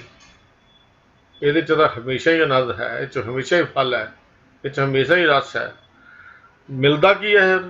ਕਹਿੰਦੇ ਪਾਇਆ ਲਾਹਾ ਲਾਭ ਨਾਮ, ਪਾਇਆ ਲਾਹਾ ਲਾਭ ਨਾਮ। ਇਹ ਲਾਭ ਮਿਲਦਾ ਹੈ ਗੁਰੂ ਦੀ ਸੇਵਾ ਦੀ ਚਾਕਰੀ ਵਿੱਚੋਂ। ਕਿਹੜਾ? ਨਾਮ ਦਾ ਲਾਭ। ਗੁਣਾਂ ਦੀ ਵਿਚਾਰ ਕਰਨੀ ਆ ਗਈ, ਕਹਿਣਾ ਆ ਗਿਆ, ਵਾਹਿਗੁਰੂ ਦਾ ਭਾਵ ਸਮਝ ਆ ਗਿਆ, ਵਾਹਿਗੁਰੂ ਵਾਹਿਗੁਰੂ ਦੀ ਗੱਲ ਸਮਝ ਆ ਗਈ। ਲਾਹਾ ਕੀ ਹੈ? ਲਾਹਾ ਇਹੋ ਹੀ ਹੈ ਨਾ। ਨਫਾ ਕੀ ਹੈ? ਇਹੋ ਹੀ ਹੈ। ਜਦੋਂ ਅੰਦਰ ਪਿਆਰੇ ਦਾ ਰੰਗ ਰੰਗਿਆ ਗਿਆ, ਫਿਰ ਕਹਿੰਦੇ ਪੂਰਨ ਹੋਏ ਕਾਮ, ਜ਼ਿੰਦਗੀ ਦਾ ਮਨੋਰਥ ਪੂਰਾ ਹੋ ਗਿਆ। ਕਾਮ ਇਹ ਨਹੀਂ ਜਿਹੜੇ ਦੁਨੀਆ ਦੇ ਧੰਦੇ ਸੀ ਇਹ ਸਾਡੇ ਪੂਰੇ ਹੋ ਗਏ, ਜੀਵਨ ਦਾ ਮਕਸਦ ਪੂਰਾ ਹੋ ਗਿਆ, ਜਿਸ ਮਕਸਦ ਲਈ ਸੰਸਾਰ 'ਚ ਆਇਆ ਸੀ। ਕਰ ਕਿਰਪਾ ਪ੍ਰਭ ਮਿਲਿਆ ਦਿਆ ਆਪਣਾ ਨਾਮ। ਪਰਮੇਸ਼ਰ ਨੇ ਨਾਮ ਨਾਲ ਮਿਲਾਇਆ, ਗੁਣਾਂ ਦੀ ਵਡਿਆਈ ਨਾਲ ਮਿਲਾਇਆ। ਫਿਰ ਕਹਿੰਦੇ ਆਵਨ ਜਾਣਾ ਰਹਿ ਗਿਆ, ਮੁੱਕ ਗਿਆ ਆਵਨ ਜਾਣ। ਜਿਹੜਾ ਸੀ ਨਾ ਮਨ ਕਰਕੇ, ਜੇ ਕਿ ਹਉਮੈ ਕਰਕੇ ਮਨੁੱਖ ਭਟਕਦਾ ਸੀ, ਜੰਮਦਾ ਸੀ, ਕਹਿੰਦੇ ਮੁੱਕ ਗਿਆ। ਹਉਮੈ ਮੁੱਕ ਗਈ ਜਦੋਂ ਭਟਕਣ ਦਾ ਮੂਲ ਹੀ ਮੁੱਕ ਗਿਆ, ਸੋਮਾ ਹੀ ਮੁੱਕ ਗਿਆ, ਸੋਮਾ ਹੀ ਸੁੱਕ ਗਿਆ, ਫਿਰ ਆਪੇ ਆਵਨ ਜਾਣ ਖਤਮ ਹੋ ਗਿਆ, ਜੋਤੀ ਵਿੱਚ ਸਮਾ ਗਈ। ਕਹਿੰਦੇ ਆਵਨ ਜਾਣਾ ਰਹਿ ਗਿਆ, ਆਪ ਹੋਆ ਮਿਹਰਬਾਨ। ਉਹ ਕਰਤਾਰ ਆਪ ਮਿਹਰਬਾਨ ਹੋਇਆ, ਸਾਚ ਮਹਿਲ ਕਰ ਪਾਇਆ, ਗੁਰ ਕਾ ਸ਼ਬਦ ਪਛਾਣ। ਸੱਚਾ ਮਹਿਲ ਪਾ ਲਿਆ, ਨਾਮੇ ਤੇ ਸੁਖ ਹੋਈ ਹੈ, ਨਾਮ ਨਾਲ ਹੋਣਾ। ਮੈਂ ਸੁਖੀ ਹੂੰ ਸੁਖ ਪਾਇਆ, ਗੁਰ ਅੰਤਰ ਸ਼ਬਦ ਵਸਾਇਆ। ਕਹਿੰਦੇ ਹੁਣ ਤਾਂ ਮੈਂ ਸੁੱਖਾਂ ਕੀ, ਇੰਨੀ ਸੁਖੀ, ਇੰਨਾ ਸੁਖ। ਸਤਿਗੁਰ ਪੁਰਖ ਵਿਖਾਲਿਆ, ਮਸਤਕ ਧਰ ਕੇ ਹੱਥ ਜੀਓ। ਉਹਨੇ ਮੇਰੇ ਮੱਥੇ ਤੇ ਹੱਥ ਰੱਖ ਕੇ ਉਹਨੂੰ ਪਰਮਾਤਮਾ ਨਾਲ ਮਿਲਾ ਦਿੱਤਾ ਗੁਰੂ ਨੇ। ਮੈਂ ਹੁਣ ਮੈਨੂੰ ਅੰਦਰ ਸੁੱਖ ਮਿਲ ਗਿਆ, ਟਿਕਾਓ ਮਿਲ ਗਿਆ, ਹੁਣ ਮੇਰਾ ਟਿਕਾ ਬਣ ਗਿਆ, ਹੁਣ ਗੱਲ ਬਣ ਗਈ ਹੈ। ਗੁਰੂ ਪਾਤਸ਼ਾਹ ਜੀ ਨੇ ਬੜੇ ਕਮਾਲ ਦੀ ਕੀਤੀ। ਇੱਥੇ ਸਿੱਧਾ ਨੇ ਇੱਕ ਸਵਾਲ ਕੀਤਾ ਸੀ ਕਿ ਪਾਤਸ਼ਾਹ ਆ ਮਸਤ ਹੋਣ ਦੀ ਗੱਲ ਤੁਸੀਂ ਵੀ ਕਹਿੰਦੇ ਹੋ, ਤੇ ਸਾਡਾ ਮਤ ਵੀ ਇਹ ਗੱਲ ਕਹਿੰਦਾ, ਤੇ ਅਸੀਂ ਸਾਡੀ ਜਿਹੜੀ ਮਸਤੀ ਹੈ, ਇੱਥੇ ਨਾਮੇ ਰਾਤੇ ਅੰਦਰ ਮਾਤੇ ਦੀ ਗੱਲ ਕੀਤੀ ਹੈ। ਅੰਦਰ ਮਾਤੇ ਦਾ ਮਸਤ, ਰੱਤੇ ਹੋਏ ਕਿਵੇਂ ਨੇ, ਨਾਮ ਵਿੱਚ ਰੰਗੇ ਹੋਏ ਕਿਵੇਂ ਨੇ, ਮਸਤ। ਕਿਹੜੀ ਮਸਤੀ? ਇਹ ਉਹਨਾਂ ਨੂੰ ਸਮਝਾ ਰਹੇ ਨੇ ਸਿੱਧਾਂ ਨੂੰ। ਸਿੱਧ ਕਹਿੰਦੇ ਸੀ ਮਸਤੀ ਆਉਂਦੀ ਹੈ, ਪਰ ਕਿਵੇਂ ਆਉਂਦੀ ਹੈ? ਕਹਿੰਦੇ ਨਸ਼ੇ ਕਰਕੇ। ਅਸੀਂ ਨਸ਼ੇ ਕਰਦੇ ਹਾਂ, ਝੂਮਦੇ ਹਾਂ, ਫਿਰ ਅਲੱਖ ਅਲੱਖ ਕਰਦੇ ਹਾਂ, ਤੇ ਫਿਰ ਉਹਦੇ ਨਾਲ ਮਿਲਣ ਦੀ ਕੋਸ਼ਿਸ਼ ਕਰਦੇ ਹਾਂ। ਤੇ ਗੁਰੂ ਨਾਨਕ ਹੋਰ ਸ਼ਬਦ ਦੀ ਗੱਲ ਸਮਝਾਉਂਦੇ। ਕਹਿੰਦੇ ਗੁਰੂ ਨਾਨਕ ਦਾ ਮਤ, ਗੁਰੂ ਦਾ ਸ਼ਬਦ ਇਹ ਗੱਲ ਸਮਝਾਉਂਦਾ ਨਹੀਂ, ਇਹ ਗੱਲ ਦੱਸਦਾ ਨਹੀਂ। ਤੁਹਾਡੀ ਮਸਤੀ ਹੋਰ ਤਰ੍ਹਾਂ ਦੀ ਹੈ, ਤੇ ਜਿਹੜੀ ਸਾਡੀ ਸ਼ਬਦ ਦੀ ਮਸਤੀ ਹੈ, ਬਹੁਤ ਕਮਾਲ ਦੇ ਇੱਕ ਵਾਰ ਲਿਖੀ ਭਾਈ ਗੁਰਦਾਸ ਜੀ ਨੇ। ਭਾਈ ਗੁਰਦਾਸ ਜੀ ਦੀ ਇੱਕ ਵਾਰ ਆਉਂਦੀ ਹੈ, ਉਹਦੇ ਵਿੱਚ ਭਾਈ ਸਾਹਿਬ ਨੇ ਇੱਕ ਕਮਾਲ ਦੇ ਕੁਝ ਬੋਲ ਜੇ ਲਿਖੇ ਨੇ ਮਸਤੀ ਦੇ ਬਾਰੇ ਦੇ ਵਿੱਚ। ਤਾਂ ਭਾਈ ਸਾਹਿਬ ਜੀ ਦੀ 11ਵੀਂ ਵਾਰ ਦੀ ਪਹਿਲੀ ਪੌੜੀ ਆਪਾਂ ਜਦੋਂ ਪੜ੍ਹਦੇ ਹਾਂ, ਕਹਿੰਦੇ ਸਤਿਗੁਰ ਸੱਚਾ ਪਾਤਸ਼ਾਹ, ਪਾਤਸ਼ਾਹਾਂ ਪਾਤਸ਼ਾਹ ਜੁਹਾਰੀ। ਜੁਹਾਰੀ ਦਾ ਹੁੰਦਾ ਨਮਸਕਾਰ। ਪਾਤਸ਼ਾਹ ਦੇ ਪਾਤਸ਼ਾਹ ਨੂੰ ਮੇਰੀ ਨਮਸਕਾਰ ਹੈ। ਕਿਉਂ? ਕਹਿੰਦੇ ਸਾਧ ਸੰਗਤ ਸੱਚਖੰਡ ਹੈ, ਆਏ ਝਰੋਖੇ ਖੋਲੇ ਬਾਰੀ। ਆਹ ਗੱਲ ਸਮਝਣ ਵਾਲੀ ਹੈ। ਸਾਰੀ ਪੌੜੀ ਜਦ ਇੱਕ ਵਾਰੀ ਆਪਾਂ ਸੁਣ ਲਈਏ ਤੇ ਕਿੰਨੇ ਬੋਲ ਉੱਚ ਦਰਜੇ ਦੇ ਭਾਈ ਗੁਰਦਾਸ ਜੀ ਨੇ ਲਿਖੇ ਹਨ। ਅੰਮਿਓ ਕਿਰਨ ਝਰ ਝਰੇ, ਅਨਹਦ ਨਾਦ ਵਾਇਨ ਦਰਬਾਰੀ। ਪਾਤਸ਼ਾਹਾਂ ਦੀ ਮਜਲਸ ਹੈ, ਪਿਰਮ ਪਿਆਲਾ ਪੀਵਨ ਭਾਰੀ। ਸਾਕੀ ਹੋਏ ਪਿਲਾਵਨਾ, ਉਲਸ ਪਿਆਲੇ ਖਰੀ ਖਮਾਰੀ। ਭਾਏ ਭਗਤ ਪੈ ਚੱਲਣਾ, ਮਸਤ ਅਲਮਸਤ ਸਦਾ ਹੁਸ਼ਿਆਰੀ। ਭਗਤ ਵਸ਼ਲ ਹੋਏ ਭਗਤ ਭੰਡਾਰੀ। ਹੁਣ ਇਹਨੂੰ समझिए ਤਾਂ आनंद ਦੀਆਂ ਸਿਖਰਾਂ ਤੇ ਪਹੁੰਚ ਜਾਈਦਾ, आनंद ਦੀਆਂ ਸਿਖਰਾਂ ਤੇ।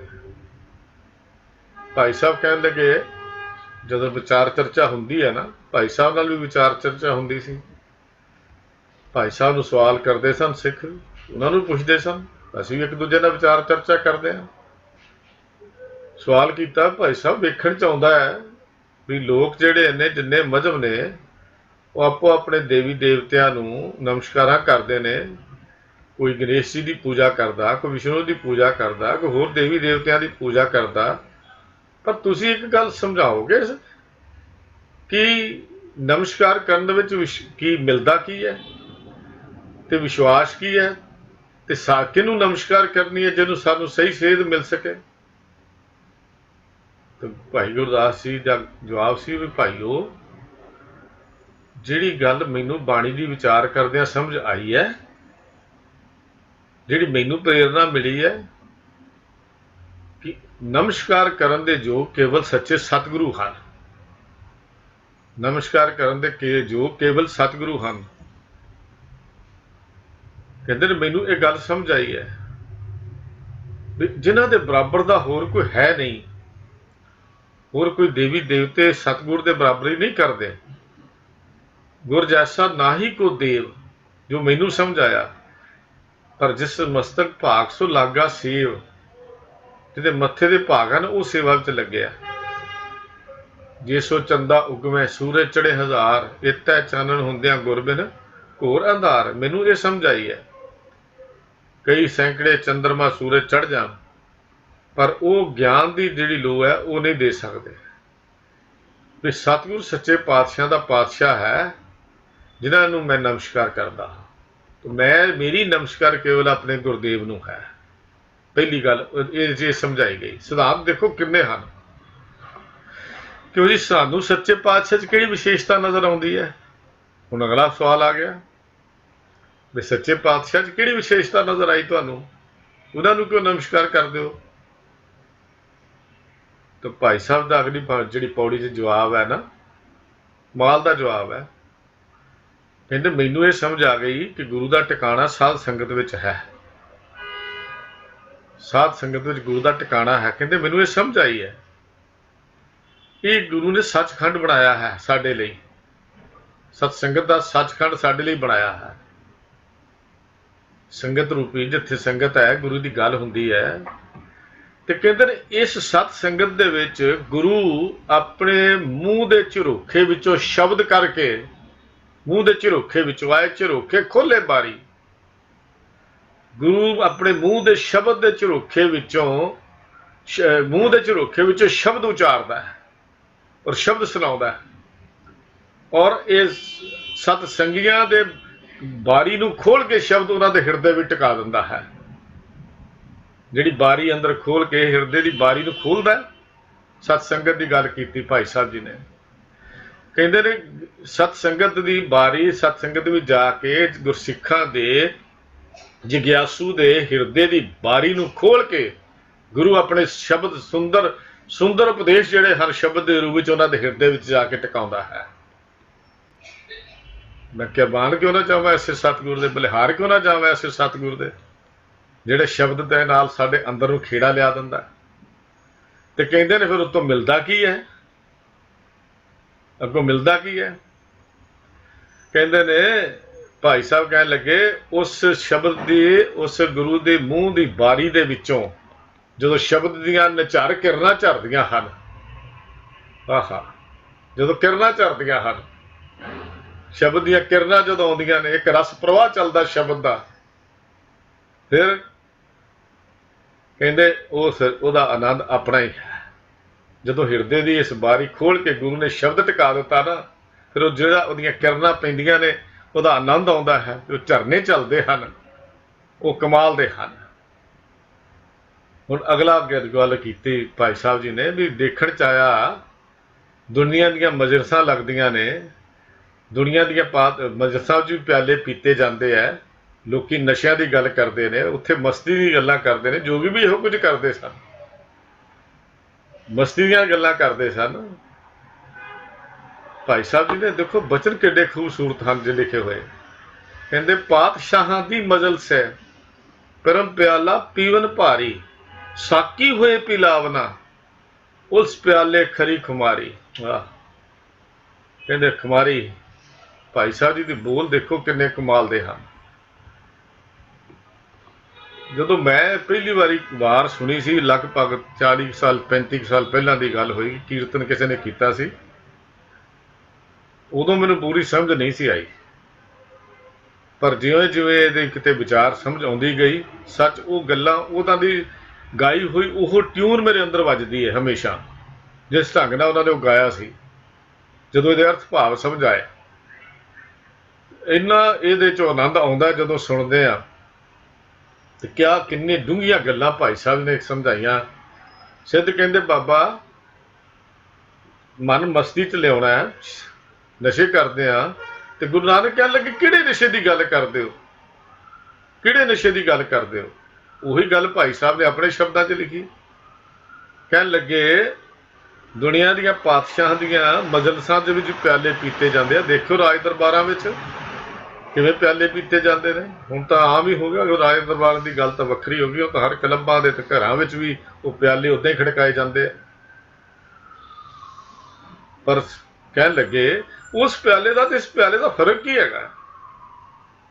ਵੀ ਪਿਆਲਾ ਤਾਂ ਉਹ ਵੀ ਹੈ ਨਾ, ਉਹ ਵੀ ਪਿਆਲਾ ਪੀਂਦੇ ਨੇ। ਇਹ ਅੱਗੋਂ ਭਾਈ ਸਾਹਿਬ ਨੇ ਬੜਾ ਜਵਾਬ ਕਮਾਲ ਦਾ ਦਿੱਤਾ।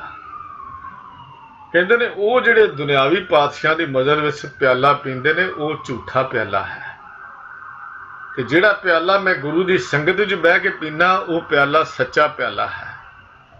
ਇਹਦਾ ਨਸ਼ਾ ਹੀ ਨਹੀਂ ਉਤਰਦਾ, ਇਸ ਪਿਆਲੇ ਦੇ ਵਿੱਚ ਆਇਆ ਹੋਇਆ ਸਰੂਰ ਹੀ ਨਹੀਂ ਉਤਰਦਾ, ਜਿਹੜਾ ਇਹ ਸਰੂਰ ਹੈ ਇਹ ਨਹੀਂ ਉਤਰਦਾ। ਉਹ ਪਿਆਲੇ ਮੁੱਕ ਜਾਂਦੇ ਨੇ, ਟੁੱਟ ਜਾਂਦੇ ਨੇ, ਪਰ ਇਹ ਪਿਆਲਾ ਨਾ ਮੁੱਕਦਾ ਨਾ ਟੁੱਟਦਾ। ਇਸ ਪਿਆਲੇ ਦਾ ਜਿਹੜਾ ਅੰਦਰਲਾ ਰਸ ਹੈ ਉਹ ਕਦੀ, ਉਹ ਰਸ ਜਿਹੜਾ ਹੈ ਕਦੀ ਖਤਮ ਹੀ ਨਹੀਂ ਹੁੰਦਾ। ਅਮਿਓ ਰਸ ਹੈ, ਅਮਿਓ ਰਸ ਚੋਂਦਾ ਹੈ ਦੇ ਵਿੱਚੋਂ।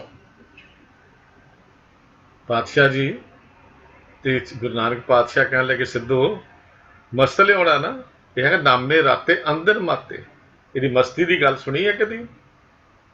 ਕਹਿੰਦੇ ਨੇ ਉਹ ਪਾਤਸ਼ਾਹ ਭਾਈ ਗੁਰਦਾਸ ਜੀ ਅੱਗੇ ਜਾ ਕੇ ਲਿਖਦੇ ਵੀ ਉਹਨਾਂ ਮਜਲਸਾਂ ਦੇ ਵਿੱਚ ਸਾਕੀ ਏਦਾਂ ਪਿਆਉਂਦੇ ਨੇ, ਸਾਕੀ ਹੋਏ ਪਿਲਾਵਨਾ, ਤੇ ਉੱਥੇ ਤਾਂ ਸਾਕੀ ਹੋ ਕੇ ਜਾਮ ਜਿਹੜੇ ਪਿਆਏ ਜਾਂਦੇ ਆ। ਪਰ ਸਤਿਗੁਰੂ ਕਹਿੰਦੇ ਜਿਹੜਾ ਪਿਆਲਾ ਗੁਰੂ ਦਾ ਪਿਲਾਉਂਦਾ ਨਾ ਉਹਦੀ ਖੁਮਾਰੀ ਨਹੀਂ ਉਤਰਦੀ, ਉਹ ਨਹੀਂ ਜੇ ਉਤਰਦੀ। ਅੱਗੋਂ ਭਾਈ ਗੁਰਦਾਸ ਜੀ ਕਹਿਣ ਲੱਗੇ ਜਿਹੜੀ ਖੁਮਾਰੀ ਮੈਨੂੰ ਇਹ ਮਿਲੀ ਹੈ ਨਾ, ਇਹ ਸ਼ਾਇਦ ਦੁਨੀਆ ਦੇ ਕਿਸੇ ਮਨੁੱਖ ਨੂੰ ਨਹੀਂ ਮਿਲ ਸਕਦੀ। ਤਾਂ ਇਹ ਪਰਮ ਪਿਆਲਾ ਜਿਹੜਾ ਹੈ, ਕਹਿੰਦੇ ਨੇ ਦੁਨੀਆ ਦੇ ਪਿਆਲਿਆਂ ਵਿੱਚ ਮਦਹੋਸ਼ੀ ਹੈ, ਮਸਤੀ ਹੈ, ਪਰ ਸਰੂਰ ਨਹੀਂ ਹੈ। ਉਹਨਾਂ ਦੀ ਬੇਹੋਸ਼ੀ ਹੈ, ਮਦਹੋਸ਼ੀ ਹੈ, ਲੇਕਿਨ ਸਰੂਰ ਨਹੀਂ ਹੈ। ਜਿਹੜਾ ਸਰੂਰ ਇਸ ਪਿਆਲੇ ਦਾ ਹੈ, ਇਹਦੇ ਮੁਕਾਬਲੇ ਕੋਈ ਪਿਆਲਾ ਖੜਾ ਨਹੀਂ ਹੋ ਸਕਦਾ। ਪੀਤਾ ਹੀ ਨਹੀਂ ਨਾ, ਜਿਨ ਪੀਆ ਸੇ ਮਸਤ ਪਏ ਹੈ। ਜਿਨ ਪੀ ਲਿਆ ਉਹ ਮਸਤ ਹੋ ਗਏ, ਉਹ ਮਤਵਾਲੇ ਹੋ ਗਏ, ਉਹਨੇ ਨਾਮ ਰਸ ਵਿੱਚ ਜੁੜ ਗਏ।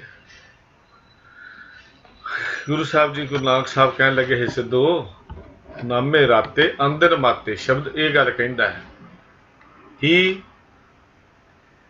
ਜੋਗੀਆਂ ਨੇ ਸਵਾਲ ਕੀਤਾ ਸੀਗਾ ਨਾ, ਬਾਬਾ ਜੀ ਰੱਬ ਦੇ ਮਿਲਾਪ ਲਈ ਮਸਤੀ ਚਾਹੀਦੀ ਹੈ, ਮਸਤੀ ਆਉਂਦੀ ਨਹੀਂ, ਮਸਤੀ ਲਿਆਉਣ ਲਈ ਸਾਨੂੰ ਦੁਨੀਆ ਦੀਆਂ ਚਿੰਤਾ ਖਾਈ ਜਾਂਦੀਆਂ ਨੇ, ਚਿੰਤਾ ਫਿਕਰ ਝੋਰੇ ਹੀ ਨਹੀਂ ਮੁੱਕਦੇ। ਦੁਨੀਆ ਵੀ ਛੱਡ ਦਿੱਤੀ, ਸੰਸਾਰ 'ਚ ਰਹਿੰਦਾ ਤੇ ਸੰਭਵ ਨਹੀਂ ਸੀ। ਅਸੀਂ ਸੰਸਾਰ ਤਿਆਗ ਦਿੱਤਾ, ਦੁਨੀਆ ਤਿਆਗ ਦਿੱਤੀ, ਘਰ-ਬਾਰ ਤਿਆਗ ਦਿੱਤਾ, ਪਰ ਮਨ ਤਾਂ ਫਿਰ ਵੀ ਨਹੀਂ ਟਿਕਿਆ। ਮਨ ਦੀ ਭਟਕਣਾ ਫਿਰ ਵੀ ਨਾ ਖਤਮ ਹੋਈ। ਇਸ ਭਟਕਣਾ ਨੂੰ ਖਤਮ ਕਰਨ ਲਈ ਅਸੀਂ ਫਿਰ ਨਸ਼ੇ ਪੀਣੇ ਸ਼ੁਰੂ ਕਰ ਦਿੱਤੇ। ਅਸੀਂ ਨਸ਼ੇ ਪੀਤੇ ਤੇ ਕਹਿੰਦੇ ਕਈ ਵਾਰੀ ਡਿੱਗੇ, ਕਈ ਵਾਰੀ ਖੜੇ ਹੋਏ, ਪਰ ਨਸ਼ੇ ਮੁੱਕੇ ਫਿਰ ਉਹ ਚਿੰਤਾ ਨੇ ਆ ਘੇਰਿਆ। ਉਹ ਮਨ ਕਾ ਹਾਥੀ ਫਿਰ ਕਾਬੂ ਵਿੱਚ ਨਾ ਆਇਆ। ਨਸ਼ਿਆਂ ਦਾ ਨਸ਼ਾ ਉਤਰਿਆ, 2-4 ਘੰਟੇ ਦੀ ਬਾਤ ਹੋਈ, ਫਿਰ ਮਸਤੀ ਜੀ ਉਤਰ ਗਈ, ਤੇ ਫਿਰ ਕਹਿੰਦੇ ਉੱਥੇ ਚਿੰਤਾ ਦੀ ਡੂੰਘੀ ਖਾੜੇ ਜਾ ਡਿੱਗੇ, ਪਰ ਗੱਲ ਨਹੀਂ ਬਣੀ। ਮਨ ਕਾਬੂ 'ਚ ਨਹੀਂ ਆਇਆ, ਰੱਬ ਨਾਲ ਮਿਲਾਪ ਨਾ ਹੋਇਆ, ਜਿਹਦੇ ਕਰਕੇ ਘਰ ਛੱਡਿਆ ਸੀ, ਜੋਗ ਨਾ ਬਣਿਆ। ਗੁਰੂ ਪਾਤਸ਼ਾਹ ਜੀ ਦੇ ਅੱਗੇ ਵੀ ਸ਼ਰਾਬ ਦਾ ਪਿਆਲਾ ਕੀਤਾ ਸੀ ਨਾਨਕ ਮਤੇ, ਤੇ ਬਾਬੇ ਨੇ ਸਿੱਧਾ ਹੀ ਕਹਿ ਦਿੱਤਾ ਸੀ ਮੈਂ ਇਹ ਨਹੀਂ ਪੀਂਦਾ। ਤੁਸੀਂ ਕੀ ਪੀਂਦੇ ਹੋ? ਉਹ ਗੁੜ ਕਰ ਗਿਆਨ ਧਿਆਨ ਕਰ ਧਾਵੇ ਕਰ ਕਰਨੀ ਕਸ ਪਾਈਏ ਭਾਠੀ ਪਵਨ ਪ੍ਰੇਮ ਕਾ ਪੋਚਾ ਇਤ ਰਸ ਅਮਿਓ ਚੁਆਈਏ ਬਾਬਾ ਮਨਮਤ ਵਾਰ ਨਾਮ ਰਸ ਪੀਵੇ ਸਹਿਜ ਰੰਗ ਰਚ ਰਿਹਾ ਮੈਂ ਉਹ ਪਿਆਲਾ ਪੀਣਾ। ਬੜਾ ਸਪਸ਼ਟ ਉੱਤਰ ਸੀ ਗੁਰੂ ਪਾਤਸ਼ਾਹ ਜੀ ਦਾ। ਉਹ ਤੁਹਾਡੀ ਇਹ ਮਸਤੀ ਥੋੜ੍ਹ ਚਿਰੀ ਹੈ, ਪਰ ਗੁਰੂ ਸਿੱਧੋ ਸ਼ਬਦ ਇਹ ਕਹਿੰਦਾ ਜਿਹੜਾ ਨਾਮ ਵਿੱਚ ਰੰਗਿਆ ਗਿਆ ਉਹਨੂੰ ਆਤਮਿਕ ਸੁੱਖ ਵੀ ਮਿਲ ਗਿਆ ਤੇ ਉਹਦੀ ਮਸਤੀ ਵੀ ਕਦੀ ਨਹੀਂ ਜੇ ਉਤਰਦੀ। ਉਹ ਮਸਤ ਹੋ ਗਿਆ, ਜਿਨ ਪੀਆ ਸੇ ਮਸਤ ਪਏ ਹੈ, ਉਹਦੀ ਮਸਤੀ ਵਿੱਚ ਮਸਤ ਹੋ ਗਿਆ, ਉਹਦੀ ਮਸਤੀ ਨਹੀਂ ਉਤਰਦੀ। ਤਾਂ ਗੁਰੂ ਪਾਤਸ਼ਾਹ ਜੀ ਉਹਨਾਂ ਨੂੰ ਸਮਝਾਉਂਦੇ ਨੇ ਸਿੱਧਾਂ ਨੂੰ, ਨਾਮੇ ਰਾਤੇ ਅੰਦਨ ਮਾਤੇ, ਨਾਮੈ ਤੇ ਸੁਖ ਹੋਈ, ਨਾਮੇ ਨਾਮ ਨਾਲ, ਨਾਮ ਜਪਣ ਨਾਲ, ਨਾਮ ਅੰਦਰ ਟਿਕਣ ਦੇ ਨਾਲ ਫਿਰ ਜਿਹੜਾ ਸੀ ਅਧਿਆਤਮਿਕ ਸੁੱਖ ਹੋ ਗਿਆ, ਅੰਦਰ ਠੰਡ ਵਰਤ ਗਈ। ਏਸੀ ਸੋਈ ਸੁਨੰਦੜੀ ਮੇਰਾ ਤਨ ਮਨ ਮੌਲਾ, ਨਾਮ ਜਪੰਦੜੀ ਲਾਲੀ, ਪੰਧ ਜਲੰਧਰੀ ਮੇਰਾ ਅੰਦਰ ਠੰਡਾ, ਗੁਰਦਰਸ਼ਨ ਦੇ ਨਿਹਾਲੀ, ਤਿੱਖ ਬੁਝ ਗਈ ਮੇਰੇ ਸਾਧ ਜਨਾ, ਪੰਚ ਭਾਗੇ ਚੋਰ, ਸਹਿਜੇ ਸੁਖੈਨੋ, ਹਰੇ ਗੁਣ ਗਾਵਤੀ ਗਾਵਤੀ ਗਾਵਤੀ ਦਰਸ਼ ਪਿਆਰ। ਇਹ ਮਸਤੀ ਹੈ ਜਿਹੜੀ ਗੱਲ ਗੁਰੂ ਨਾਨਕ ਸਾਹਿਬ ਕਹਿੰਦੇ ਨੇ, ਬੁਝ ਗਈ ਤਿੱਖ, ਖਤਮ ਹੋ ਗਈ। ਨਾਮੇ ਰਾਤੇ ਅੰਦਿਨ ਮਾਤੈ, ਨਾਮੈ ਤੇ ਸੁਖ ਹੋਈ, ਨਾਮੈ ਹੀ ਤੇ ਸਭ ਪ੍ਰਗਟ ਹੋ ਗਏ, ਨਾਮੇ ਸੋਝੀ ਪਾਈ। ਵਾਹਿਗੁਰੂ ਜੀ, ਨਾਮੇ ਹੀ ਤੇ ਸਭ ਪ੍ਰਗਟ ਹੋ ਗਏ। ਹੁਣ ਸਿੱਧ ਗੁਰੂ ਪਾਤਸ਼ਾਹ ਜੀ ਸਿੱਧਾਂ ਨੂੰ ਗੱਲ ਸਮਝਾਉਂਦੇ ਨੇ ਵੀ ਨਾਮ ਤੋਂ ਹੀ ਪ੍ਰਗਟ ਹੋਵੇ, ਪੂਰਾ ਗਿਆਨ ਮਿਲਦਾ ਹੈ।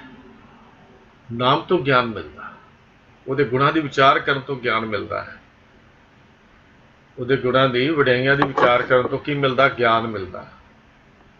ਤੇ ਸਤਿਗੁਰੂ ਪਾਤਸ਼ਾਹ ਜੀ ਦੇ ਜਿਹੜੇ ਬੋਲ ਹਨ, ਬੜੇ ਕਮਾਲ ਦੇ ਬੋਲ ਹਨ ਗੁਰੂ ਸਾਹਿਬ ਜੀ ਦੇ। ਜਿਸ ਮਨੁੱਖ ਦੇ ਅੰਦਰ ਗੁਰੂ ਦਾ ਸ਼ਬਦ ਵਸਦਾ, ਜਿਸ ਮਨੁੱਖ ਦੇ ਅੰਦਰ ਗੁਰੂ ਦਾ ਸ਼ਬਦ ਵਸਦਾ, ਉਹਦੇ ਅੰਦਰ ਆਤਮਿਕ ਗਿਆਨ ਦਾ ਦੀਵਾ ਜਗ ਪੈਂਦਾ ਹੈ। ਸ਼ਬਦ ਹੀ ਸੀ ਨਾ ਜਿਹਦਾ ਪ੍ਰਕਾਸ਼ ਕੀਤਾ। ਪ੍ਰਕਾਸ਼ ਦਾ ਕੀ ਹੈ? ਚਾਨਣ, ਰੋਸ਼ਨੀ।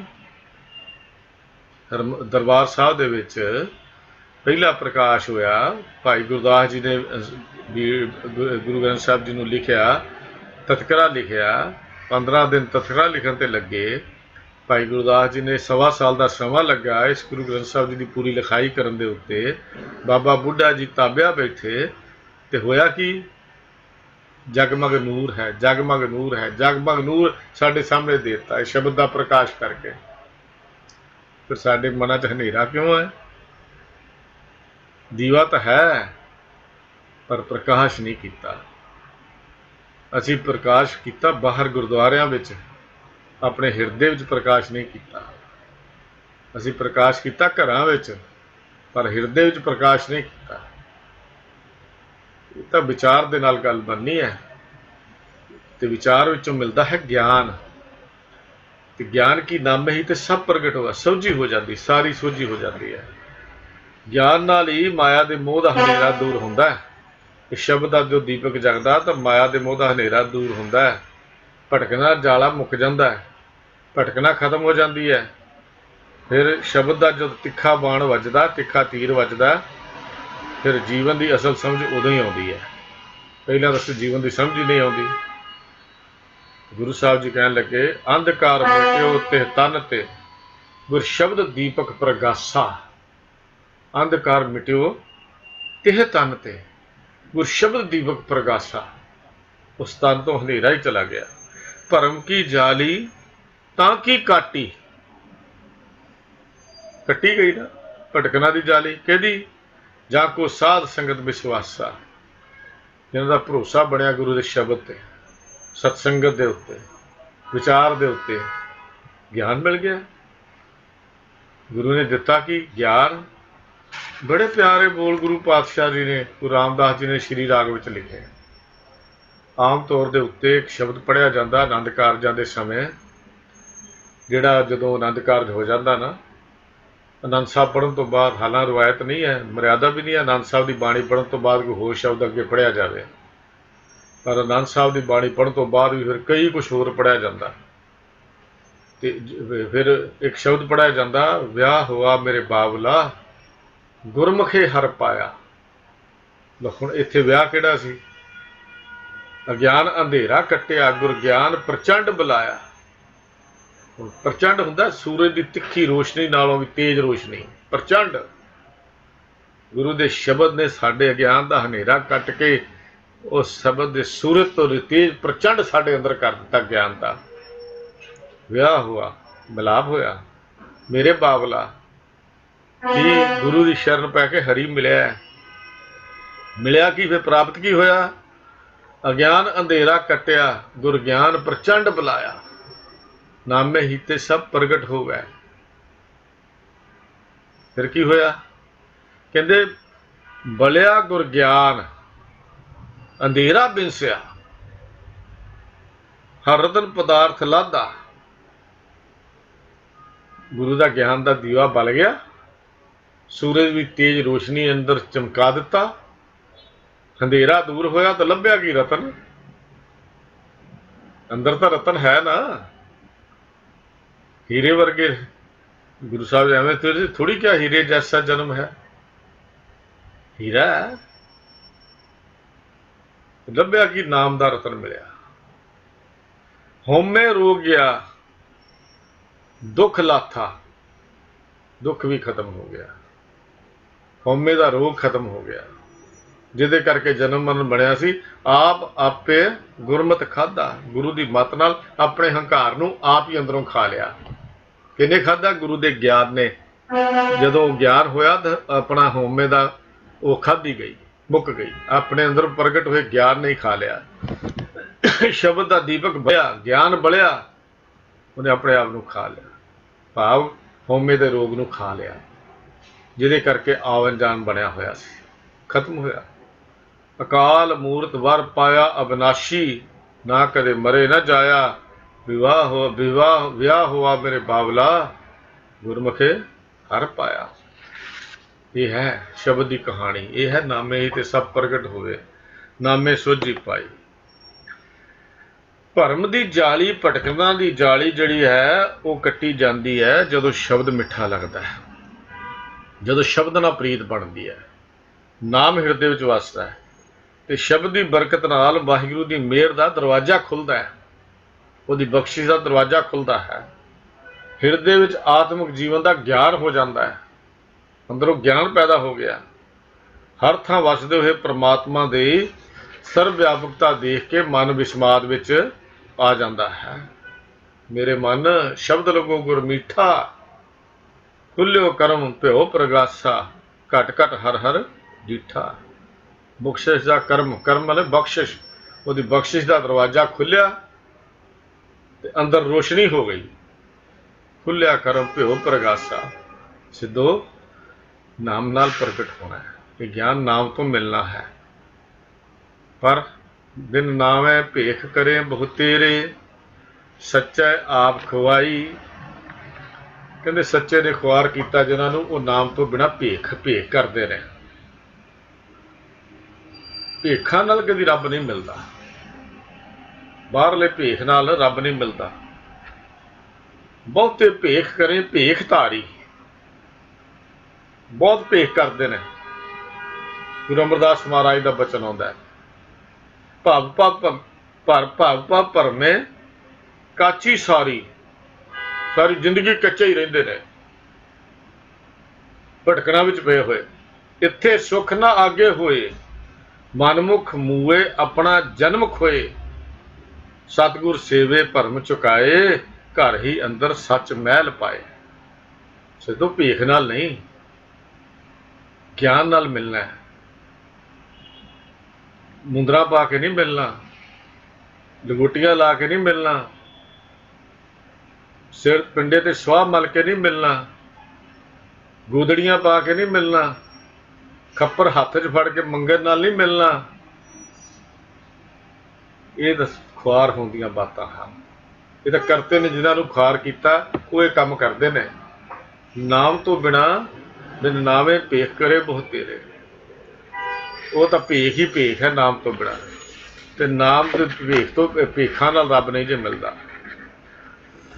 ਭਾਈ ਗੁਰਦਾਸ ਜੀ ਨੇ ਪਹਿਲੀ ਵਾਰ ਦੀ 25ਵੀਂ ਪੌੜੀ ਵਿੱਚ ਇਹ ਗੱਲ ਵੀ ਬੜੀ ਪਿਆਰ ਦੀ ਸਮਝਾਈ। ਕਹਿੰਦੇ ਕਲਯੁਗ ਧੁੰਦਕਾਰ ਹੈ, ਭਰਮ ਭੁਲਾਈ ਬਹੁ ਵਿਧ ਭੇਖ ਹੈ। ਇਹਨੂੰ ਕਲਯੁਗ ਕਹਿੰਦੇ ਨੇ ਜਦੋਂ ਇਹੋ ਜਿਹਾ ਕੰਮ ਸ਼ੁਰੂ ਹੋ ਜਾਂਦਾ। ਭੇਖ ਕਰ ਕਰਕੇ ਲੋਕਾਂ ਨੂੰ ਠੱਗਣਾ। ਭੇਖੀ ਪ੍ਰਭੂ ਨਾ ਪਾਈਏ, ਆਪ ਗਵਾਏ ਰੂਪ ਨਾ ਰੇਖੈ। ਲੋ ਕਹਿੰਦੇ ਭੇਖਾਂ ਨਾਲ ਮਿਲਣਾ ਸੀ, ਇਹ ਤਾਂ ਮਿਲਣਾ ਸੀ ਆਪ ਗਵਾ ਕੇ। ਆਪ ਗਵਾਈਏ ਤਾਂ ਸ਼ਾਹ ਪਾਈਏ, ਔਰ ਕੈਸੀ ਚਤੁਰਾਈ। ਹੋਰ ਕਾਹਦੀਆਂ ਚਲਾਕੀਆਂ ਨੇ, ਭੇਖ ਤਾਂ ਚਲਾਕੀ ਹੈ। वो ਭੇਖ ਕਰ ਭਰਮਾਈਏ, ਮਨ ਹਿਰਦੇ ਕਪਟ ਕਮਾਏ। ਹਰ ਕਾ ਮਹਿਲ ਨਾ ਪਾਵੇ, ਮਨ ਵਿਸ਼ਟਾ ਮਾਏ ਪਚਾਏ। ਉਹ ਤਾਂ ਵਿਸ਼ਟਾ ਦਾ ਕੀੜਾ ਬਣਦਾ। ਵਿਸ਼ਟਾ ਦਾ ਕੀੜਾ ਹੈ ਜਿਹੜਾ ਭੇਖੀ ਕਰਕੇ ਦੁਨੀਆ ਨੂੰ ਠੱਗਦਾ ਹੈ। ਪਰ ਕਹਿੰਦੇ ਨੇ ਜਿਹੜਾ ਗੁਰਮੁਖ ਹੈ, ਗੁਰਮੁਖ ਵਰਨ ਅਵਰਨ ਹੋਏ, ਉਹ ਜਾਤ ਪਾਤ ਤੋਂ ਉੱਚਾ ਉੱਠ ਜਾਂਦਾ, ਉਹਨੂੰ ਕੋਈ ਮਤਲਬ ਨਹੀਂ। ਨਿਵ ਚੱਲਣਾ ਗੁਰਸਿੱਖ ਵਸਿੱਖੇ, ਤਾਂ ਕਿਛ ਘਾਲ ਪਵੇ ਦਰ ਲੇਖੇ। ਫਿਰ ਉਹਦੀ ਘਾਲ ਲੇਖੇ 'ਚ ਪੈਂਦੀ ਕੁਛ, ਜਿਹੜਾ ਇਹ ਗੁਣ ਧਾਰਨ ਕਰਦਾ ਹੈ। ਕਿ ਸਿੱਧੂ ਸ਼ਬਦ ਇਹ ਗੱਲ ਕਹਿੰਦਾ ਕਿ ਭੇਖਾਂ ਨਾਲ ਪ੍ਰਭੂ ਨਹੀਂ ਜੇ ਮਿਲਦਾ। ਅੰਨ ਨਾ ਖਾਇਆ ਸਾਧ ਗਵਾਇਆ, ਪੂਰੀ ਪੌੜੀ ਸਲੋਕ ਪੜ੍ਹ ਕੇ ਦੇਖ ਲਓ। ਸਾਰੇ ਭੇਖਾਂ ਦਾ ਜ਼ਿਕਰ ਮਹਾਰਾਜ ਨੇ ਕਰ ਦਿੱਤਾ। ਇਹਨਾਂ ਭੇਖਾਂ ਵਿੱਚ ਰੱਬ ਨਹੀਂ ਹੈ। ਸੱਚੇ ਆਪ ਕੋਈ ਕਰਤੇ ਨੇ ਆਪ ਹੀ ਖੁਆਰ ਕੀਤਾ ਹੋਇਆ ਹੈ। ਸਤਿਗੁਰ ਤੇ ਨਾਮ ਪਾਈਏ, ਉਦੂ ਜੋਗ ਜੁਗਤ ਤਾਂ ਹੋਈ। हे ਉਦੂ, हे ਅਵਧੂਤ, ਸਤਿਗੁਰ ਹੈ ਨਾਮ ਦਾ ਦਾਤਾ। ਖਿਆਲ ਕਰੀ, ਸਤਿਗੁਰ ਦਾਤਾ ਹਰ ਨਾਮ ਕਾ, ਪ੍ਰਭ ਆਪ ਮਿਲਾਵੇ ਸੋਏ। ਸਤਿਗੁਰ ਦਾਤਾ ਹੈ ਨਾਮ ਦਾ। ਜਿਹਨੂੰ ਗੁਰੂ ਤਰੁੱਠਦਾ ਨਾ, ਉਹਨੂੰ ਪਰਮੇਸ਼ਰ ਤਰੁੱਠਦਾ ਨਾ, ਗੁਰੂ ਨਾਲ ਮਿਲਾਉਂਦਾ ਹੈ। ਉਹ ਸ਼ਬਦ ਗੁਰੂ ਦੀ ਸ਼ਰਨ ਵਿੱਚ ਪੈਂਦਾ ਹੈ, ਉਹ ਸ਼ਬਦ ਗੁਰੂ ਦੇ ਆ ਕੇ ਤਰਲੇ ਕਰਦਾ। ਸਤਿਗੁਰ ਹਰ ਪ੍ਰਭ ਬੁੱਝਿਆ, ਗੁਰ ਜੇਵੜ ਅਵਰ ਨਾ ਕੋਏ। ਉਹਨੂੰ ਸਮਝ ਆ ਗਈ ਗੁਰੂ ਦੇ ਬਰਾਬਰ ਦਾ ਕੋਈ ਨਹੀਂ, ਗੁਰ ਜੈਸਾ ਨਾਹੀ ਕੋ ਦੇਵ। ਉਹ ਗੱਲ ਸਮਝ ਆ ਗਈ। ਇਹ ਗੱਲ ਕਹਿੰਦੇ ਨੇ, ਹੋ ਗੁਰ ਸ਼ਰਨਾਈ ਢਹਿ ਪਵਾਂ, ਕਰ ਦਿਆ ਮਿਲੇ ਪ੍ਰਭ ਸੋਏ। ਮੈਂ ਤਾਂ ਗੁਰੂ ਦੀ ਸ਼ਰਨਾਈ 'ਚ ਢਹਿ ਪਵਾਂ, ਢਹਿ ਜਾਵਾਂ। ਕਿਉਂ ਢਹਿ ਜਾਵਾਂ? ਕਿਉਂਕਿ ਮੈਨੂੰ ਸਮਝ ਆ ਗਈ ਹੈ ਸਤਿਗੁਰ ਤੇ ਨਾਮ ਪਾਈਏ। ਮੈਨੂੰ ਗੁਰੂ ਨੇ ਸਮਝਾ ਦਿੱਤਾ, ਨਾਮ ਦਾ ਦਾਤਾ ਮੇਰਾ ਸਤਿਗੁਰੂ ਹੈ। ਜੋਗ ਜਗਤਾਂ ਹੋਈ, ਇਹ ਤਾਂ ਮਿਲਾਪ ਹੋਣਾ। ਇਹ ਸਿੱਧੂ ਹੈ ਅਵਧੂਤੋ, ਮਿਲਾਪ ਹੋਣਾ ਤਾਂ। ਨਾਮ ਦਾ ਦਾਤਾ ਹੈ ਗੁਰੂ, ਤੇ ਨਾਮ ਦਾ ਦਾਤਾ ਗੁਰੂ ਹੈ, ਤੇ ਗੁਰੂ ਕੋਲੋਂ ਨਾਮ ਮਿਲਦਾ ਹੈ। ਪਰ ਕਹਿੰਦੇ ਨੇ ਸਿੱਧੂ, ਜੇ ਨਹੀਂ ਭਰੋਸਾ ਤਾਂ ਆਪਣੇ ਮਨ 'ਚ ਝਾਤੀਆਂ ਮਾਰੋ। ਕਰ ਵਿਚਾਰ ਮਨ ਦੇਖੋ ਨਾਨਕ, ਮਨ ਦੇਖੋ ਨਾਨਕ, ਬਿਨ ਨਾਵੇ ਮੁਕਤ ਨਾ ਹੋਈ। ਸਤਿਗੁਰ ਹੈ ਸਿੱਧੂ, ਨਾਮ ਮਿਲਦਾ ਗੁਰੂ ਤੋਂ। ਜੋਗ ਦੀ ਸੁਰਤ, ਜੋਗ ਦੀ ਜੁਗਤੀ ਤਾਂ ਹੀ ਸਿਰੇ ਚੜ੍ਹਦੀ ਹੈ। ਪਰ ਜੇ ਨਹੀਂ ਵਿਚਾਰ ਤਾਂ ਤੁਸੀਂ ਆਪਣੇ ਮਨ 'ਚ ਝਾਤੀ ਮਾਰ ਲਓ। ਵਿਚਾਰ ਕਰਕੇ ਵੇਖ ਲਓ ਕਿ ਨਾਮ ਤੋਂ ਬਿਨਾਂ ਬੰਧਨ ਨਹੀਂ ਜੇ ਕੱਟੇ ਜਾਣੇ, ਮੁਕਤੀ ਨਹੀਂ ਮਿਲਣੀ, ਵਿਕਾਰਾਂ ਤੋਂ ਖਲਾਸੀ ਨਹੀਂ ਹੋਣੀ, ਆਵਾਜ਼ ਗਮਨ ਖਤਮ ਨਹੀਂ ਹੋਣਾ ਨਾਮ ਤੋਂ ਬਿਨਾਂ। ਵਾਹਿਗੁਰੂ ਦੀ ਯਾਦ ਵਿੱਚ ਜੁੜਨ ਤੋਂ ਬਿਨਾਂ ਹਉਮੈ ਤੋਂ ਖਲਾਸੀ ਨਹੀਂ ਜੇ ਹੋਣੀ। ਜਿਹੜਾ ਜਨਮ ਮਰਨ ਦਾ ਤਾਣਾ ਹਉਮੈ ਕਰਕੇ ਬਣਿਆ, ਨਹੀਂ ਮੁੱਕਣਾ। ਤੁਹਾਡਾ ਅੰਦਰ ਤੁਸੀਂ ਝਾਤੀ ਮਾਰੋ, ਤੁਹਾਡਾ ਜਾਤੀ ਤਜਰਬਾ ਵੀ ਇਹ ਗੱਲ ਦੱਸ ਦੇਵੇਗਾ ਕਿ ਸਿਮਰਨ ਤੋਂ ਬਿਨਾਂ ਹਉਮੈ ਤੋਂ ਕਦੀ ਛੁਟਕਾਰਾ ਨਹੀਂ ਹੁੰਦਾ, ਹਉਮੈ ਤੋਂ ਕਦੀ ਖਲਾਸੀ ਨਹੀਂ ਹੁੰਦੀ, ਮੁਕਤ ਨਾ ਹੋਈ, ਬੰਧਨ ਨਹੀਂ ਟੁੱਟਦੇ। ਬੰਧਨ ਕੀ ਹੈ? ਬੰਧਨ ਮਾਤ ਪਿਤਾ ਸੰਸਾਰ, ਬੰਧਨ ਸੁਤ ਕੰਨਿਆ ਅਰਨਾਰ, ਬੰਧਨ ਕਿਰਖੀ ਕਰੇ ਕਰਸਾਰ। ਸਾਰੇ ਬੰਧਨ ਨੇ। ਜਿਹੜਾ ਜਿਹੜਾ ਕੰਮ ਬੰਦਾ, ਜਿਹੜਾ ਰੱਬ ਨਾਲ ਤੋੜ ਦੇਵੇ ਬੰਧਨ ਹੈ। ਤੇ ਹੇ ਸਿੱਧੂ, ਇਸ ਤਰ੍ਹਾਂ ਰੱਬ ਦੇ ਨਾਲ ਮਿਲਾਪ ਨਹੀਂ ਜੇ ਹੋਣਾ। ਤਾਂ ਸਤਿਗੁਰੂ ਜੀ ਕਹਿਣ ਲੱਗੇ, ਤੁਸੀਂ ਆਪ ਝਾਤੀ ਮਾਰ ਕੇ ਦੇਖ ਲਓ, ਆਪ ਅੰਦਰ ਦੇਖ ਲਓ, ਆਪਣੇ ਆਪ ਨੂੰ ਫੂਲ ਕੇ ਦੇਖੋ, ਤੁਹਾਨੂੰ ਆਪਣੇ ਆਪ ਝਾਤੀ ਤੇ ਗਿਆਨ ਹੋ ਜਾਏਗਾ ਕਿ ਨਾਮ ਦਾ ਦਾਤਾ ਗੁਰੂ ਹੈ। ਪਰ ਗੁਰੂ ਦੇ ਸ਼ਰਨ ਪੈਣ ਤੋਂ ਬਿਨਾਂ, ਸ਼ਬਦ ਨੂੰ ਸਮਝਣ ਤੋਂ ਬਿਨਾਂ, ਸ਼ਬਦ ਨਾਲ ਪ੍ਰੀਤ ਹੋਣ ਤੋਂ ਬਿਨਾਂ ਨਾਮ ਹਿਰਦੇ 'ਚ ਨਹੀਂ ਵਸਦਾ, ਉਹਦੇ ਗੁਣਾਂ ਦੀ ਵਿਚਾਰ ਨਹੀਂ ਜੇ ਹੁੰਦੀ। ਤਾਂ ਸਾਰੀ ਪੌੜੀ ਵਿੱਚ ਗੁਰੂ ਪਾਤਸ਼ਾਹ ਜੀ ਨੇ, ਆਪਾਂ ਫਿਰ ਗੱਲ ਕਰੀਏ ਕਿ ਰਹਾਉ ਦੀ ਪੰਕਤੀ ਸੀ, ਕਿਆ ਭਵੀਏ ਸਰ ਸੂਚਾ ਹੋਏ, ਸਾਧ ਸ਼ਬਦ ਬਿਨ ਮੁਕਤ ਨਾ ਹੋਏ। ਇਹ ਸਿੱਧਾਂ ਨੂੰ ਉਦੋਂ ਗੱਲ ਸਮਝਾਈ ਸੀ, ਕੇਂਦਰੀ ਭਾਵ ਸਮਾਇਆ ਸੀ। ਤੇ ਅੱਜ ਸਤਿਗੁਰੂ ਜੀ ਨੇ ਫੈਸਲਾ ਦੇ ਦਿੱਤਾ, ਸ਼ਬਦੇ ਕਾ ਨਵੇੜਾ, ਸੁਣ ਤੂੰ ਅਵਧੂ, ਕੋਈ ਨਾਮੇ ਜੋਗ ਨਾ ਹੋਈ। ਤੇ ਅਖੀਰਲੀ ਪੰਕਤੀ 'ਚ ਸਤਿਗੁਰੂ ਕਹਿਣ ਲੱਗੇ, ਕਰ ਵਿਚਾਰ ਮਨ ਦੇਖੋ ਨਾਨਕ, ਮਨ ਦੇਖੋ ਨਾਨਕ, ਬਿਨ ਨਾਵੇਂ ਮੁਕਤ ਨਾ ਹੋਈ। ਕਹਿੰਦੇ ਨੇ ਵਿਚਾਰ ਕਰਕੇ ਦੇਖ ਲਓ ਕਿ ਵਾਹਿਗੁਰੂ ਦੇ ਗੁਣਾਂ ਨੂੰ ਵਿਚਾਰਨ ਤੋਂ ਬਿਨਾਂ ਭੇਖਾਂ ਨਾਲ ਰੱਬ ਨਹੀਂ ਜੇ ਮਿਲਣਾ। ਨਾਮ ਸਿਰੋਮਨ ਸਰਬ ਮੈਂ ਭਗਤ ਰਹੇ ਲਿਵਤਾਰ। ਜਿਹੜੇ ਰੱਬ ਦੇ ਪਿਆਰੇ ਹਨ ਉਹ ਲਗਾਤਾਰ ਉਹਦੇ ਗੁਣਾਂ ਦੀ ਵਿਚਾਰ ਕਰਦੇ ਹਨ, ਉਹਦੀਆਂ ਵਡਿਆਈਆਂ ਕਰਦੇ ਹਨ। ਨਾਮ ਤੋਂ ਬਿਨਾਂ ਭਾਵੇਂ ਜੋਗ ਹੈ ਤੇ ਭਾਵੇਂ ਕੋਈ ਹੋਰ ਭੇਖ ਹੈ, ਸਭ ਖੁਆਰੀ ਹੀ ਖੁਆਰੀ ਹੈ। ਇਹ ਗੱਲ ਲੋਕਾਂ ਨੂੰ ਧੋਖਾ ਦੇ ਸਕਦੇ ਹਾਂ, ਲੇਕਿਨ ਰੱਬ ਨੂੰ ਧੋਖਾ ਨਹੀਂ ਦੇ ਸਕਦੇ। ਸਤਿਗੁਰੂ ਜੀ ਨੇ ਇਹਦੇ ਵਿੱਚ ਨਾ ਸਤਿਗੁਰ ਤੇ ਨਾਮ ਪਾਈਏ ਉਦੋਂ ਜੋਗ ਜੁਗਤ ਹੋਈ। ਤਾਂ ਇਹ ਗੱਲ ਸਪਸ਼ਟ ਕਰ ਦਿੱਤੀ ਕਿ ਨਾਮ ਦਾ ਦਾਤਾ ਸਤਿਗੁਰੂ ਹੈ ਤੇ ਨਾਮ ਦੀ ਵਾਹਿਗੁਰੂ ਦੇ ਗੁਣਾਂ ਦੀ ਵਿਚਾਰ ਦੀ ਘਾਲਣਾ ਤੋਂ ਬਿਨਾਂ, ਉਹਦੇ ਗੁਣਾਂ ਨੂੰ ਵਿਚਾਰਨ ਤੋਂ ਬਿਨਾਂ ਮਾਇਆ ਦੇ ਪਦਾਰਥਾਂ ਦੇ ਹਉਮੈ ਦੇ ਬੰਧਨ ਨਹੀਂ ਟੁੱਟ ਸਕਦੇ। ਤਾਂ ਸ਼ਬਦ ਹੈ ਜੋ ਕੇਂਦਰੀ ਇਸ ਪੌੜੀ ਦਾ ਸਾਰਾ ਸਾਰ ਹੈ, ਤੱਤ ਹੈ। ਇਸ ਗੁਰੂ ਸਾਹਿਬ ਜੀ ਨੇ ਸ਼ਬਦ ਦਾ ਨਿਬੇੜਾ ਸਿੱਧਾਂ ਦੇ ਅੱਗੇ ਰੱਖਿਆ। ਸਤਿਗੁਰ ਕਿਰਪਾ ਕਰਨ ਇਸ ਸ਼ਬਦ ਦਾ ਪ੍ਰਕਾਸ਼ ਸਾਡੇ ਜੀਵਨ 'ਚ ਹੋ ਜਾਏ, ਇੰਨੀ ਕਿਸਮ 'ਚ ਸਾਨੂੰ ਵੀ ਆ ਜਾਏ ਵੀ ਸ਼ਬਦ ਤੋਂ ਬਿਨਾਂ ਸਾਡਾ ਹੋਰ ਕੋਈ ਆਸਰਾ ਨਹੀਂ। ਬਾਕੀ ਸਭ ਝੂਠ ਹੈ, ਕੂੜ ਹੈ। ਇੱਕ ਸ਼ਬਦ ਹੈ ਗੁਰੂ ਗ੍ਰੰਥ ਸਾਹਿਬ ਸਦੀਵੀ, ਜਿਹਦੇ ਉੱਤੇ ਚੱਲ ਕੇ ਅਸੀਂ ਆਪਣੇ ਆਤਮਿਕ ਜੀਵਨ ਨੂੰ ਉੱਚਾ ਕਰ ਸਕਦੇ ਹਾਂ। ਸਤਿਗੁਰੂ ਸਾਨੂੰ ਸ਼ਬਦ ਨਾਲ ਜੋੜਨ, ਗੁਰੂ ਦੇ ਗਿਆਨ ਨਾਲ ਜੋੜਨ, ਗੁਰੂ ਦੇ ਗਿਆਨ ਦਾ ਦੀਵਾ ਬਾਲਣ, ਅਤੇ ਅਸੀਂ ਵੀ ਇਹਨਾਂ ਫੋਕੀਆਂ ਭਰਮਾਂ ਵਹਿਮਾਂ ਪਖੰਡਾਂ ਦੇ ਟੋਏ ਟਿੱਬਿਆਂ 'ਚੋਂ ਨਿਕਲ ਕੇ ਉਸ ਗਗਨ ਦੀਆਂ ਉਡਾਰੀਆਂ ਲਾਉਂਦੇ ਹੋਏ ਆਪਣੇ ਹਿਰਦੇ ਵਿੱਚ ਸੱਚ ਦਾ ਪ੍ਰਕਾਸ਼ ਦਾ ਦੀਵਾ ਜਗਾ ਕੇ ਲੋਕ ਸੁਖੀ ਪਰਲੋਕ ਸੁਹੇਲੇ ਕਰ ਸਕੀਏ ਜੀ। ਭੁੱਲ ਚੁੱਕ ਦੀ ਖਿਮਾ, ਇਹਨੇ ਬਚਨ ਪ੍ਰਵਾਨ ਕਰਨੇ ਜੀ। ਪਿਆਰ ਸਤ ਫਤਿਹ ਬੁਲਾਓ ਜੀਓ। ਵਾਹਿਗੁਰੂ ਜੀ ਕਾ ਖਾਲਸਾ, ਵਾਹਿਗੁਰੂ ਜੀ ਕੀ ਫਤਿਹ।